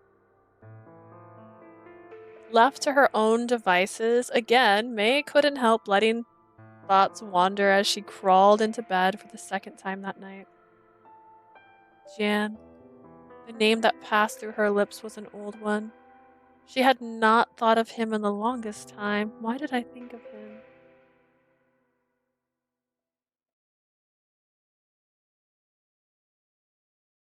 They were 9 years old the first time they met properly. She was reciting poetry when she heard the laughter of children mixed with cries of agony. Her father was in the other room working on some papers, but he had warned May that he was listening to her every move. If she stopped practicing her poetry, he would come into the room and punish her for taking an unscheduled break. The cry came again, and May placed the poetry book on her desk. She would have to come up with an excuse. Come on, you want some bread, right? Show us your face and we'll give you food. No. The boy covered his face with his hands and shook his head just as the other children started pelting rocks at him. He fell to the ground and cowered into the dirt as someone pulled at the bandages around his wrist. Stop, please. Just show us. We want to see if the rumors are true. Come on, we'll even give you food. It's a good deal. The second child waved a bun speckled with mud and dirt in front of the boy as his friend continued to pull at his bandages and hair. No. Why are you being so stubborn? We're taking pity on you, you know? Hey. All three boys jumped at the sound of May's voice. What are you doing? Leave him alone. Hey, isn't that Xiao's daughter? It's nothing. Don't worry about it. We're just playing around. Don't you have some studying to do? I was studying, but you were so loud I couldn't hear my own oh gosh. Recitation? Recitation. Oh. Do I need to tell my father you're being distracting me? What? No, we're leaving now. It was good that neither boy had forgotten the beating they had received from her father for teasing and trying to get May to play with them last month. Come on, let's go. Both boys scurried off to another part of the neighborhood. A family with someone working for the emperor had its benefits. It was easy to humble others with just the threat of status alone. What is the face she's making? But it left a sour taste on May's tongue as she looked at Jian, huddled below her. I'm not going to hurt you. The boy trembled without looking up at her. May let out a sigh. She had been hoping to talk with him to make sure he was all right. But in this state, he was inconsolable.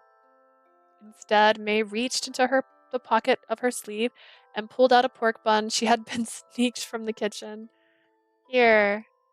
She placed it atop a handkerchief and left it on the ground in front of the boy, who still refused to lift his head.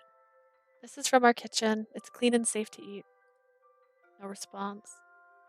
Disappointed, but knowing she couldn't force him to talk, she turned and pointed out the window to her room. My name is May. I live right here. If you ever need help, just call me, okay? Feel free to rely on me. I just want to help you. I'm no longer expecting an answer. Take care. With those words, May turned around and returned to her house. When she got to her room, her father was looking at her with a frown on his face and a stick in his hand.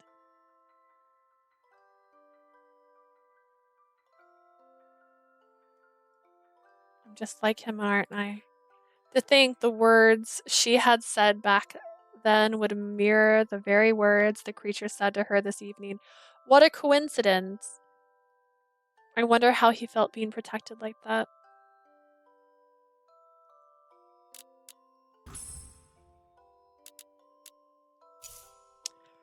He was relieved, he was ashamed. I feel like he was probably ashamed. Because he probably felt small in front of her. Because he was being bullied before she showed up.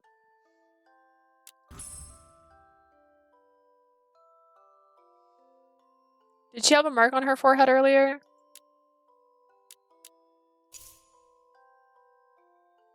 To need a stranger to protect him, to be unable to do anything to stand up for himself, surely he was ashamed. I don't need anyone to protect me. I didn't give up back then. I'm not going to give up now. I want to believe in a future I'm proud of. The tears slipped out involuntarily. May sat in the bed, quietly sobbing to herself for reasons she didn't fully understand.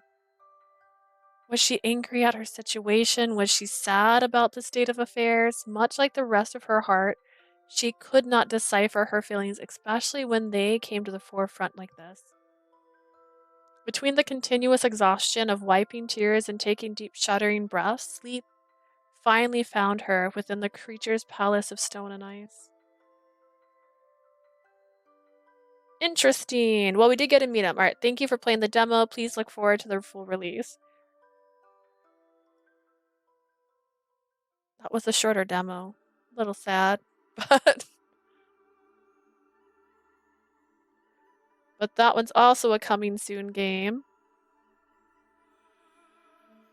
All right. Well then, we have done 2 demos today and we finished playing Locked Heart. So we got 3 things done. That's not bad.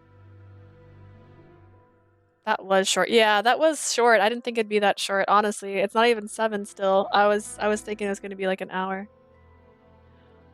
But I guess it gives you the concept. You kind of get the idea of what's happening.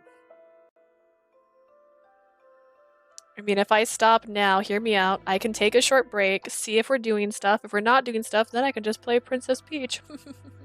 Because I don't know if I'm going to play Jack Jean tonight or tomorrow. I will be playing tomorrow morning for sure, which will be like in the morning because I'm doing a closing shift tomorrow at work. And it's going to be about 3 hours. It won't be very long, but we'll see. We'll see.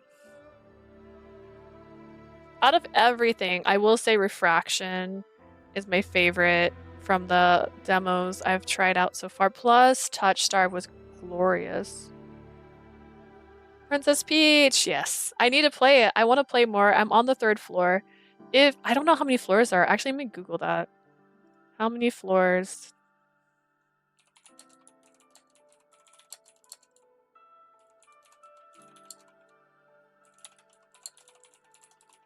Let's see how many floors there are. Oh, wait, no, that's not the right thing. I was like, whoa, that's so many. Okay, there's 30 levels. 30 divided by 4? Because there's like 4 levels on a floor. So 7.5. So there's like 7 floors. So then that's not too many. So yeah, I'll probably do that because it's been 6 hours. So I can take a short break. I'll come back and play Princess Peach for a few hours tonight.